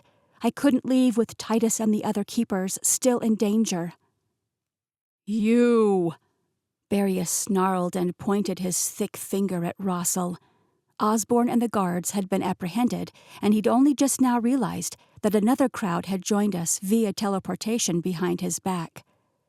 You're dead. My mother quickly grabbed Callan and Russell, who took Millie's hand, and the four of them vanished. Barius roared. Pride surged in my chest for my clever mother. She acted quickly, too fast for Barius to enact his power over her. Now I just needed her to stay gone. She wouldn't be so lucky a second time. A buzz shot up my spine, lighting me up from the inside out. I knew who it was immediately. I just had to find him. There, standing in a group with Devon, Sean, and Gala, Tate was reaching for his brother. Devon must have teleported them in while Barius was distracted by my mother. Titus looked confused. He was obviously not in his right mind, but whether that was from drug use or something Rasputin had done to him, I couldn't be sure. Tate spoke quietly to him, urging him to his feet and into the center of the group. The next moment, they were gone, all of them but Tate. His golden eyes locked onto mine, and a triumphant smile spread across his face. My goodness, he was a beautiful creature. I'd almost forgotten. But even if he were ugly as mud, I would still love him with every ounce of my soul. Our tether yanked tight in my chest, and heat blossomed beneath my sternum. Now. Wait, what? Surely I'd misunderstood. Did the tablet just say, now? I leaped forward, shielding Tate with my body before Barius could hurt him. The king curled his lip. He began to speak, but movement just to the side snagged his attention before he could. My mother reappeared there with Callan and Russell. Millie wasn't with them this time. Enough! Barius bellowed loud enough to shake the room, and everybody froze. For a moment I feared he'd sucked out all the power from every keeper here. But a flicker of a white-hot flame burned in my chest, and I knew he couldn't snuff it out. Not anymore. 2 Olympian guards emerged from the crowd at Barius's command, and in a matter of moments they'd rounded up my mom's crew with invisible ropes, holding them together in a tight cluster. But rather than killing them on the spot, Barius arrogantly decided to use their disobedience as a teaching moment for the others in the room. You want to know what happens to those who choose to fight against their new imperial leader and the deliverer? He looked at Chaz from the corner of his eye, no doubt signaling for the boy to puppet me forward. Only Barius didn't know that Chaz's claws were gone. I was unbound. Part of me wondered if Chaz was even aware. Well, let me show you. Tate joined my side, leaving my skin practically sizzling where his arm brushed against mine. And that flame in my chest was so hot now that I could barely contain it. Any more power, and I would have to forfeit myself to it, allowing it to fully consume me. But as long as Tate was by my side, I could hardly care, and I wasn't about to let Barius ruin things again. He pointed 2 fingers at a new pair of Olympian guards, giving them their cue to take aim at my mother and the others. He never saw me coming. I lunged forward, slicing through the air with my blade and creating a shield to protect them. The electric blasts from the guards rebounded, scattering across the room and singeing the walls where they finally made impact. The other keepers in the room screamed and ducked for cover, but no one was hurt. "What are you doing?" The king failed to keep an even keel to his tone. He looked from me to Chaz. "They've acted against the new order. They must pay for their crimes with their lives." "There is no new order," Tate said, loud enough for the whole room to hear.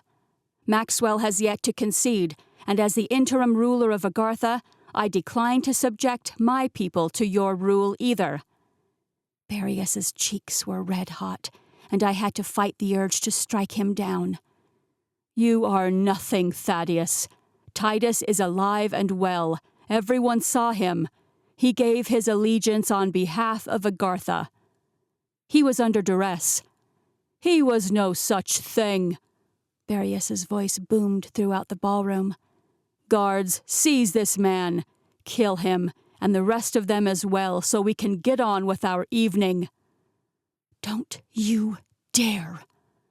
My voice was barely more than a whisper, but not for a lack of courage. I was fearless. Barrius's threat against my soulmate ignited something inside me that couldn't be tamped down. And though my words were soft, the promise underlying them was clear to everyone in the room. I was out for blood. The guards instantly stilled, choosing to obey me rather than their king. It was a wise move, especially considering they'd all just heard a prophecy that they would perish at my hand. But Barrius was enraged. "I said kill them!" He stomped his foot like an insolent child. "Control yourself." My voice took on an otherworldly tone. It was like the ancient tongue of the prophecy now mingled with my own words, and the warning was clear. "Calm down, Barrius. Let's not get hasty and murder your only son." I looked at Callan, the father I still hoped I'd one day get to know. "My only son?" Barrius barked out a humorless laugh. "He's dead to me already. He betrayed me long ago, and today he has chosen the side of our enemies. The same rules apply to him as everyone else here. Go against the new order and face imminent death. But don't fret over my lineage, Deliverer. Callan is not my only son." "He's not?" I looked at Callan, but he wasn't watching me anymore. He was looking at Chaz. No, Chaz? My 16-year-old puppeteer turned to me, answering my bewilderment with a look of solemnity. "Is it true?" I thought, hoping Chaz was listening in. He gave a subtle nod. "But how? He'd called Rasputin uncle. He couldn't also be Barrius's son." "Please, Chaz, stop this. You know it's not right. There has already been too much death, too much blood on your hands. You know Barrius won't stop. We've got to put an end to this." "Of course he's not," Barrius said, answering my earlier question. "But even if he were, it wouldn't matter. You will inherit my throne, my dear. Together, you and I are going to change the world, just like we've discussed." Barrius stepped closer and leaned down, twisting his brows into a quasi-look of concern. "We're a team now. We just have to remove those who stand in our way. Those people lied to you. They've betrayed you since birth, holding you back from your true destiny. Haven't you had enough? Please, let's stop them now so we can rise to our fullest potential. You and me, granddaughter. We can do it. Together." Tate placed a reassuring hand on my back, reminding me that I wasn't alone. And that single touch was all I needed for my power to explode into action. My inner Athena roared to life. My chest burned white-hot, and my limbs felt like they were on fire. So I relented. I gave in and allowed my natural instinct to take over. The blade came to life in my hand. I lifted it before me, and like a flash of light it cut through the air, slicing through the tender flesh on Barrios's neck and silencing the entire ballroom as the king's head rolled across the ground. I froze, unsure of what had come over me, and terrified of what would happen next. For 3 long breaths, everything remained silent. Then the ballroom erupted with shouts of victory. Chapter 38. The remaining cuff broke free from my wrist and hit the ground, but I didn't even hear it clatter over the riotous shouts of acclamation that filled the grandiose space. There was movement all around, overwhelming and choking me, but Tate's touch once again brought me back to the present. "You did it, Ev." There was no condemnation in his tone. There was nothing but respect and love. But how could he love a monster like me? I was a murderer. "You did what had to be done." Chaz approached me on the other side. A strange mixture of emotions cycled across his face, and I wasn't sure what he planned to do next. After all, I'd just killed his father, the man he'd teamed up with to put all of this into motion. And even though he'd kept me locked under his control and forced me to play along with Barrios's sick games, I wasn't mad at him. Some sixth sense, maybe it was Athena, made me take compassion on the boy. "Well done," a thickly accented voice croaked in my ear. I whipped around to find Rasputin grinning at me. He didn't appear upset by the act of horror I'd just committed either. "You are magnificent, my deliverer. Now that the true threat is out of your way, it's time for you to rise up." His hands were on my shoulders, and he was guiding me back to the throne. Tate looked like he might lash out at the man, but I gave a subtle shake of my head. I wanted to hear what Rasputin had to say. I still didn't trust him further than I could throw a stick, but he'd been the one who insisted I take my sword. He was possibly related to Chaz, and he still showed no signs of wanting to injure me. There was nothing in it for him anymore, so the least I could do was hear him out. Rasputin sat me on the throne and took a spot by my side. "What do you think?" he asked the small group who had joined us on the stage. Tate, my mother, Callan, Russell, and Chaz all looked at me with wonder in their eyes. "Remarkable." Tate turned to Russell. "It's just like the painting." My golden gown glittered under the stage lights. Despite the fact that I'd just beheaded a man, I was spotless, and I'd never felt more alive. The power of Athena coursed through my veins with the pulse of the prophecy. I felt every ounce of ferocity I'd seen painted on my face that day back in Russell's gallery. Deliverance. But what did that mean for me, exactly? What was I supposed to do now? I still had so many questions. Chaz approached, reading the thoughts running through my mind, no doubt. "Barrios spoke the truth. He was my father. And yes, Rasputin is my uncle." "Then that makes you my uncle?" Chaz shrugged. "Yeah, I guess so." "But how is that possible? The curse doesn't allow the races to mix and produce offspring." "When Barrios saw that your mother and father successfully bore a mixed-race child, he wanted to attempt it for himself. He took several women from Agartha and Atlantis as his concubines, and called upon Rasputin's expertise in the dark arts to keep him safe from the curse. Somehow, they found a way for him to survive. The women weren't as fortunate, however, and the experiments never worked.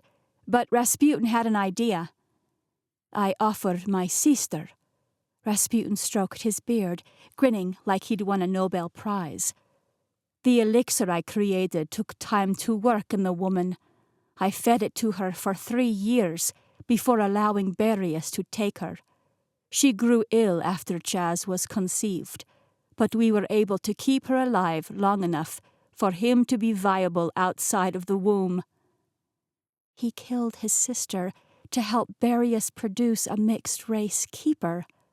The realization repulsed me, but it made me look at Chaz with a new understanding. We were more alike than I knew. So you're half Olympian and half Agarthian?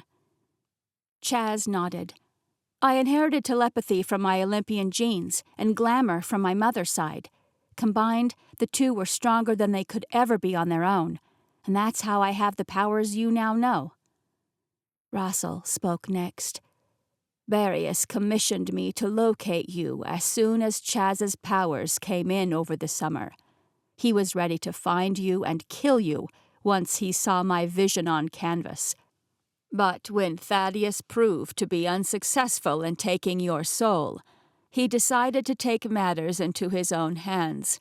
He called upon Rasputin again for help.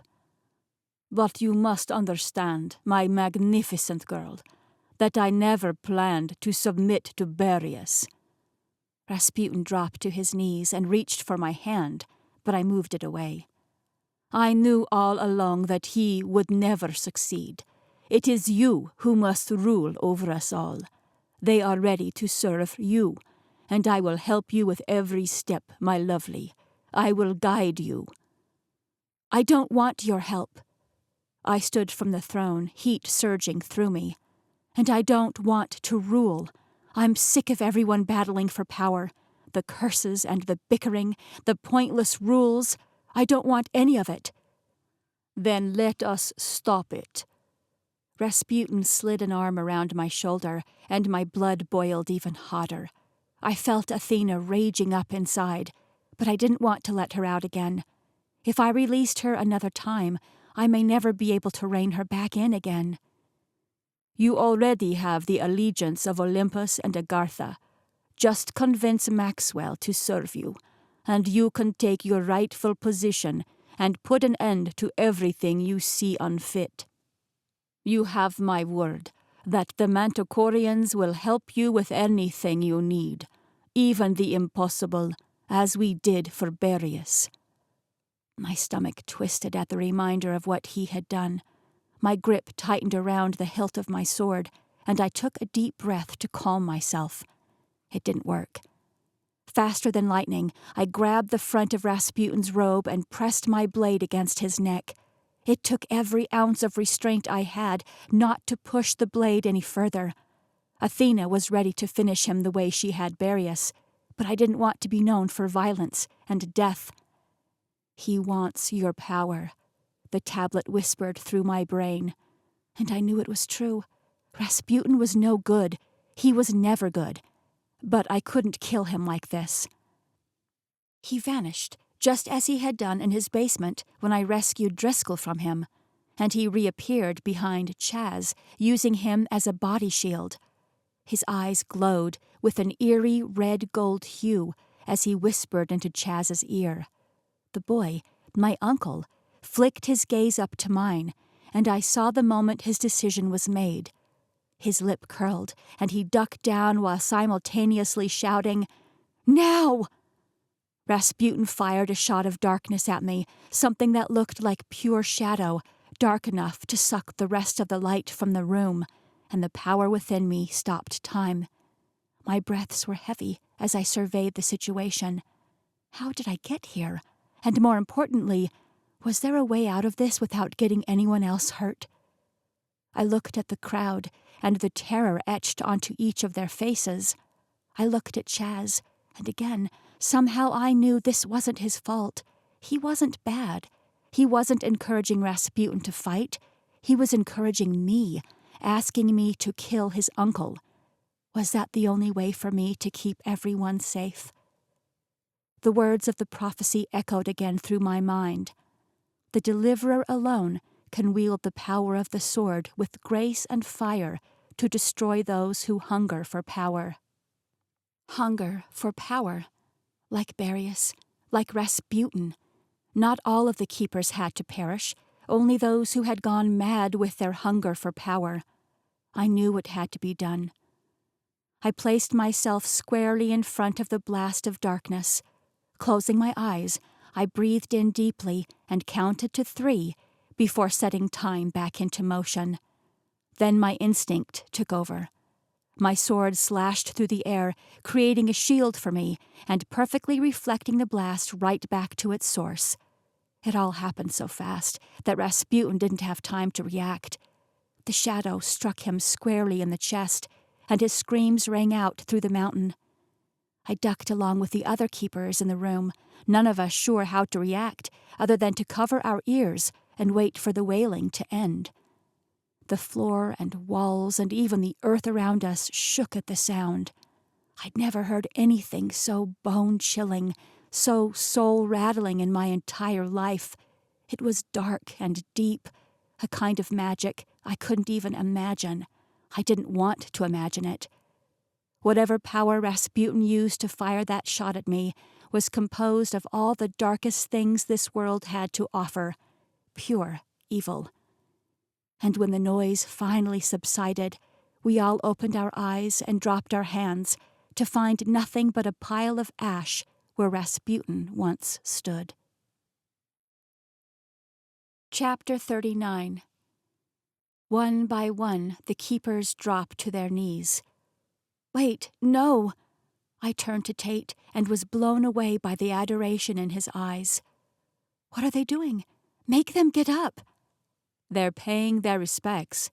You just single-handedly eliminated the 2 greatest threats to our kind. Then he dropped to his knees as well, before taking my hand and tenderly kissing the back of my knuckles. It was so heart-wrenchingly sweet and tender that I almost lost it. But no, I couldn't lose it here. Everyone was watching. Nearly every single keeper on the earth was in this room, bowing down before me. My mother knelt beside Callan, with tears of joy streaming down her cheeks. Even Rossel bent his long limbs into a bow of respect.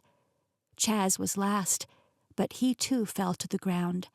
He didn't have to. He could have easily taken control of my mind and made this event turn out any way he wanted it to. Chaz could wield my power as his own.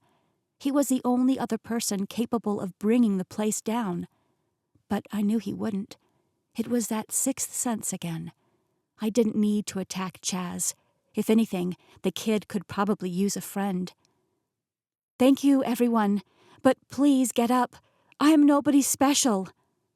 Nobody moved, so I said it again, louder. Please stand. Maybe you should demand it as their new ruler. That kind of defeats the I spun around. Ow! My owl was perched on Gala's shoulder. Dom stood beside her, grinning from ear to ear. Behind them were Devon, Millie, Sean, and Driscoll. They must have teleported in during all the chaos with Rasputin. You guys made it! My free hand flew to my mouth, as though I could cover the crack in my voice that revealed just how weary I was. But this wasn't over yet. I had to think. What was I doing here? How was I supposed to deliver these people from the chains of the law they'd been bound by for thousands of years? The tablet pulsed on the table, as if it were answering my question. I stepped forward, running my fingers over the smooth stone and carved symbols before picking it up and hugging it to my chest. Lava flowed through my limbs, firing me up from the inside out. I stepped forward, and feeling more confident now, raised my voice so that everyone in the room could hear me. You heard the words of the prophecy. They're true. I am the deliverer. But I'm not here to take your lives. I'm not here to rule over you. You don't need a ruler. Can't you see? We are much stronger together than we could ever be apart. Something snapped between me and the tablet. Some invisible string was cut. 1,000 memories rushed through my brain, speeding by in flashes and whirs like a bullet train. I couldn't keep up. I saw thousands of years of history playing out before me, all the knowledge of souls past condensed into one feeble brain. It was too much. My legs swayed under me, but I stood strong. It was only a moment before the feeling passed, and though I couldn't pick out specific memories, the knowledge of the ancient world became clear to me. I took a moment to catch my breath before beginning again. This is how it was always meant to be. This is why we were created. Our power combined is what the world needs to stay whole. We were united in the beginning, but greed and a hunger for power divided us. The races were cast apart, thrown into distant corners of the world. Darius was wrong about a lot of things, but he was right about this. It's time for us to reunite, not under any ruler, but together as one. The rules that you have lived by all your lives have done nothing but separate us more. It's foolish. Even the humans have been hurt by this struggle for power. No more. I am here to deliver you from these chains that are holding you back. May every curse be broken. May every soul be freed. May the fractured be restored. And may we all find peace with the ones our souls crave. Mark this day as the day the world changed forever, for the better. The tablet seared my fingers. It was hotter than fire and bright as the sun. The only light in the room that could rival its glow was my aura, which had become almost blinding during my speech. I released the prophecy, surprised to see it hanging in the air as if by a string. Then I reached for the fire lake blade, and I swung. The tablet shattered. There were no solid pieces of it remaining, only dust, bright, glowing dust, as fine as powder, rained down on the heads of every keeper in the mountain. The people rose to their feet again, awe-inspired gasps filling the large space. And when I turned around, I was face to face with a strange man I'd never seen before. He was shorter than me, dressed in a flowing white gown, with feathers sticking up from one side of the golden band wrapped around his forehead. I didn't recognize him until he spoke. "I have arms." I laughed. "Yes, Al, you do, and legs and skin." We stared at each other for a moment before the man rushed forward and wrapped me in an embrace. Though I'd never seen him in human form, there was something comforting in the hug. My soul knew him, and after thousands of years tag-teaming through this world together, it was only right that we saw each other face to face. Finally, I pulled back. "How?" "How what?" "How are you a human instead of an owl?" "You broke the curse." "You were cursed." I took in a breath and held it. Of course he was cursed. How else did I think an owl was speaking to me? And how many others had been cursed over the years? "How long?" 12,000 years. Al ran a hand through his hair. It wasn't even streaked with gray. Time must have stopped for him while he was an owl, and it dawned on me how miserable it must have been to be stuck in bird form for 12,000 years. "Who would do that to you?" "Well, you did." Thank goodness Tate chose that moment to wrap his strong arm around my waist, because I might have fainted otherwise. "I would never," I said, as he guided me toward the rest of the group on the side of the stage. "You did," Al smiled sadly, "but it was well deserved." "I suspected as much," Driscoll said with a twitch of his mustache. "I'd read stories about the curse, but no one ever believed them to be true." He laughed, but it sounded more like a cough. "Go on, then. Tell us what happened." Al sighed and nodded. "We lived, as you said, together as one united front, and we watched over the mortals as was our duty. But some of us got a little too eager to use our power. We grew great nations, technologically advanced and beautifully created. And the bigger they got, the more our greed grew. More was never enough. We were insatiable. And that's how the territories were divided. I ruled Atlantis in those days. It was my fault we were cast into the bottom of the sea. And you, well, you were always destined for greatness, all of you." I looked around the small circle of friends. No one seemed to understand what he meant. Even Dom and Chaz, with their mind-reading capabilities, looked perplexed. You see, Al said, your souls were connected then, just as they are now. You, he pointed at Gala, you saw the fall of the keepers before it happened, and likewise, you saw our return to glory. But you didn't know just how long it would be, only that Everly here would be the one to bring us back together. You were so angry. Al dropped his chin before meeting my eyes. You were furious with me the day Atlantis fell into the depths of the sea, but you knew one day justice would be restored, and you cursed me, turning me into an owl so that I could never go below the water to enjoy the nation I worked my entire life to create. I have nearly forgotten what Atlantis even looks like now. He paused, staring off into the distance, as if trying to imagine it. I'm sorry, I whispered. No apologies. He waved a hand in the air and snapped back to the present. The other part of the curse was for me to follow you and protect you until the day the keepers were restored. I played a major role in our destruction, and the only way to redeem myself was to play an equally major role in our redemption. That means thousands of years of looking after you and keeping you safe. But I couldn't mention the prophecy. I couldn't mention your role. You had to come to that on your own. One wrong move, and it could have changed our world forever. So my memories of that day were erased. He looked at Chaz. Erased by you. Me? My 16-year-old uncle was astounded. Yes, and the memories weren't restored until now, when the tablet was shattered. Things were different back then. Our powers were stronger, more varied, and as you now know, great things happen when the races work together.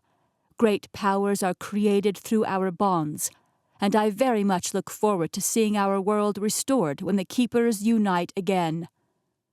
I blew out a breath through my lips. Wow, that's a lot. I looked out at the crowd. Their excitement was palpable. The air was thick with anticipation and hope for our future. So, just to be clear, everything I said is okay? That's how it's supposed to be? I spoke the words from my heart, and I passionately stood behind them. But to believe that it could be a reality was almost more than I could ask for. No curses, no rules on bonds or soulmates, no separation of the territories, freedom for the fractured souls. That's exactly how it's meant to be, Al smiled. Thank you. You have delivered us from 12,000 years of punishment, and the world will be greater for it. I never could have guessed the afternoon would end like this. We were all exhausted, but as I looked at the faces around me, my mom and dad, new friends, a long-lost uncle, and an owl-turned man, my heart was full. We were an unlikely group, a very strange family indeed. But these were my people. This was my family, and I wouldn't have it any other way. Tate wrapped his arms around me from behind and whispered in my ear, Come on, Ev. Let's tell everyone the good news. He spun me around to face him, never releasing me from the protective circle of his arms. The kiss that followed was gentle, sweet, and far too brief. But he was right. There would be time for more kisses later. My only job now was to tell our people that they were finally free. Epilogue. There was a pounding on the door. Everly? Just a minute, I'm busy. My words came out muffled against Tate's mouth. I felt his lips pull into a grin over mine, and I couldn't help but kiss him again. Yeah, I know exactly how busy you are. You have until the count of 3 before I'm bursting in. Tilly, my father's voice was soothing. She's a grown woman. Give her just a minute. She may be grown, but she's still my daughter. 1. Maybe we should continue this later. Tate gave me one more lingering lock with his magical lips before sitting up. 2. I groaned and sat up next to him, running a hand through my hair to smooth it out. 3. True to her word, my mother barged into Millie's study, where Tate and I had snuck away for a few minutes before the dinner party. She put her hands on her hips and tilted her head. She had that mom look down pat.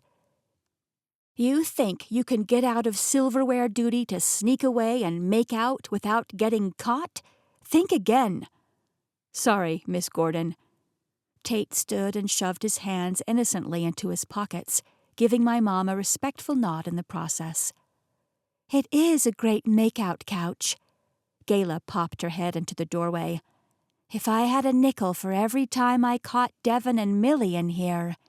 She cringed and shook her head. Anyway, Pierre said dinner will be served in about 5 minutes. You guys better wrap it up. She winked and disappeared back into the hall. We followed after her, stopping just long enough for Tate and my father to shake hands. It's been a while, Thaddeus. Good to see you again. How's the underground? Better than ever, sir. Tate grinned. We had our first council meeting a couple of days ago. Surprisingly, I think Osborne is going to do a pretty good job as the Agarthian chairman. You bet your tail I am. We rounded the corner into the dining room and nearly crashed right into the smug-faced ex-hunter. He clapped Tate on the back and stepped aside so we could find our seats for dinner. There were so many of us tonight that Jeeves had to put both Leaves and Millie's already huge dining room table. Gang's all here. Gala beamed in a fuchsia dress that would have revealed way too much of my gangly limbs, but it looked fabulous on her, as everything always did. And she was right. Everyone I cared about had shown up to celebrate tonight. It had been 3 months since the gala where we almost lost everything. 3 months of spreading the word to every keeper who couldn't make it that night, letting them know the deliverer had come through. 3 months of tearing apart old systems and working to build them back stronger. 3 months of getting to know my father and his huge heart and dry sense of humor. 3 months of showing Chaz what life on Earth looked like. We'd made lots of progress, but it wasn't all easy. Dom smiled at me from across the room and helped Titus into his seat, scooting him up to the table. She dropped out of Columbia after that fateful day. She said she couldn't sit in a classroom while she knew there were so many keepers out in the world struggling to make sense of life now that their curses had been lifted. She and Chaz started a small private clinic using their unique views into other people's minds to help them overcome their trauma. Titus was Dom's first client, and perhaps the most challenging. We still weren't sure of everything Rasputin had done to him while he was held captive, but the damage had definitely left a mark. Dom made it her personal goal to help him heal. She'd also helped Sean's dad, Peter, and Chaz had taken in a few of the fractured and reformed Manticorians who had been running from the hunters for ages. The Hall of Souls in Agartha was empty now, the pools gone dry. We weren't sure where they'd all gone, but I hoped with my whole heart that they'd somehow been restored. They were free now, in any case. Millie and Devon sat at the head of the table, while my mother and Callan took the opposite end. The rest of us spread out in between. Osborne, Gala, Chaz, Tate and I sat on one side. On the other side sat Driscoll, Dom, Titus, and my favorite new couple, Sean and Abby. They were the first openly keeper-human couple that I knew of. Sean hated the attention it brought him, but I couldn't have been more proud of him. And if there was ever a human who could stand up to the criticism of some of the old-school thinking keepers, it was Abby. She already knew so much about our world that she slid into place seamlessly. Even Gala had finally come around to accepting Abby. Her days of pining over Sean were long gone. Besides, she'd found a much more capable sparring partner in Osborne. They swore they hated each other, but it was quite a smoldering hatred if you asked me. It reminded me a bit of the way Tate and I used to jab at each other before we discovered we were soulmates. He reached under the table to take my hand, and my heart swelled. Thank goodness we'd gotten over that whole hating business. This love stuff was way more fun. Jeeves came into the room, refilling our glasses before Millie's new maid brought round the salads. He was in on the secret now, too. We hadn't gone fully public to the mortals yet, but I figured it wouldn't hurt to let our favorite humans know what we were, especially Pierre. He needed the fear of my power to light a fire under him when he got to running at the mouth sometimes. The sound of a spoon clinging against a glass silenced the room. All eyes turned toward Callan as he stood at his end of the table. "Oh, hey, that was louder than I thought it would be." He set down his cup and ran a hand through his hair, looking uncharacteristically flustered. Focusing on me, he began speaking again. "Everyone take just a minute to look around this room. Look at this crazy group we have gathered around the table. Who would have ever imagined us here together?" We all traded looks and smiles. Tate gave my hand a gentle squeeze. "I certainly never imagined I'd be so lucky to have friends like this." Callan looked down at my mother, and his eyes crinkled in the corners. His love for her was written all over his face. It was a kind of look men gave their leading ladies in all the rom-com movies my mom and I used to binge, and it was her real life now. "And I never imagined I'd have a daughter." He looked at me again. "To get to know you, Everly, has been one of the greatest joys of my life. You are a remarkable young woman, and I thank you for allowing me to enter your life. But I have just one more small request to ask of you, if you don't mind." He swallowed and looked back at my mom. "How would you feel if I asked your mother to marry me, officially?" I gasped and looked at my blushing mother. Her eyes were glistening as she awaited my answer. "It's okay by me, but you'll have to ask her." "I was hoping you would say that." Callan smiled and dropped to one knee, taking my mother's hands into his. "Tilly Gordon." The musical chime of Millie's Scottish doorbell and 2 loud barks interrupted him, followed by a loud voice and some hushing out in the hall. A moment later, Rossel and Al came through the dining room doorway, followed by 2 very worked-up mastiffs. Rossel looked supremely annoyed, but it was Al they were after. He must have still smelled like an owl on some molecular level, because Tiny Tim and Lemon Drop couldn't stop drooling and licking their chops like they were about to dig into a turkey dinner any time he was near. "Shh! Down!" Al kicked out a leg, then looked up with wide eyes once he realized what he'd just interrupted. "Oh dear, so sorry we're late." He hurried into the room, followed by Rossel, who held a canvas with a giant bow wrapped around it. Callan cleared his throat, but my mom grabbed his face in both hands and kissed him before he could speak again.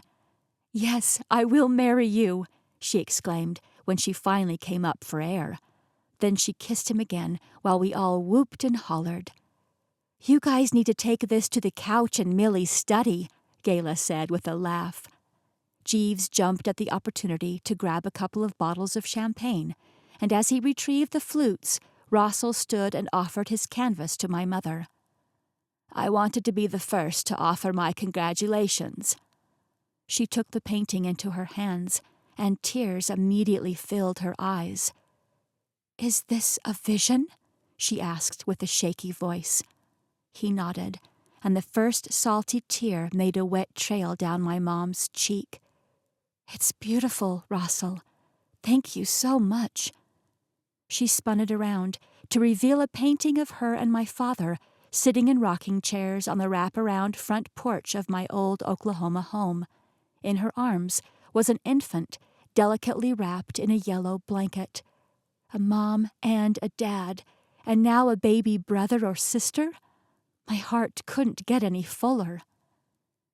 We spent the rest of the evening giving toasts and laughing until tears streamed from our eyes. It was a night I would cherish for the rest of my life. We would have more challenges, of course, in between our moments of joy. The hard stuff never really disappeared completely. But when you had a life full of people who would go to the ends of the earth to help you see those challenges through, what more could you ask for? This has been Fractured Kingdom, Daughter of Sea and Sky, Book 4. Written by AR Colbert. Narrated by Jennifer Groberg. Copyright 2023 by AR Colbert. Production copyright by AR Colbert.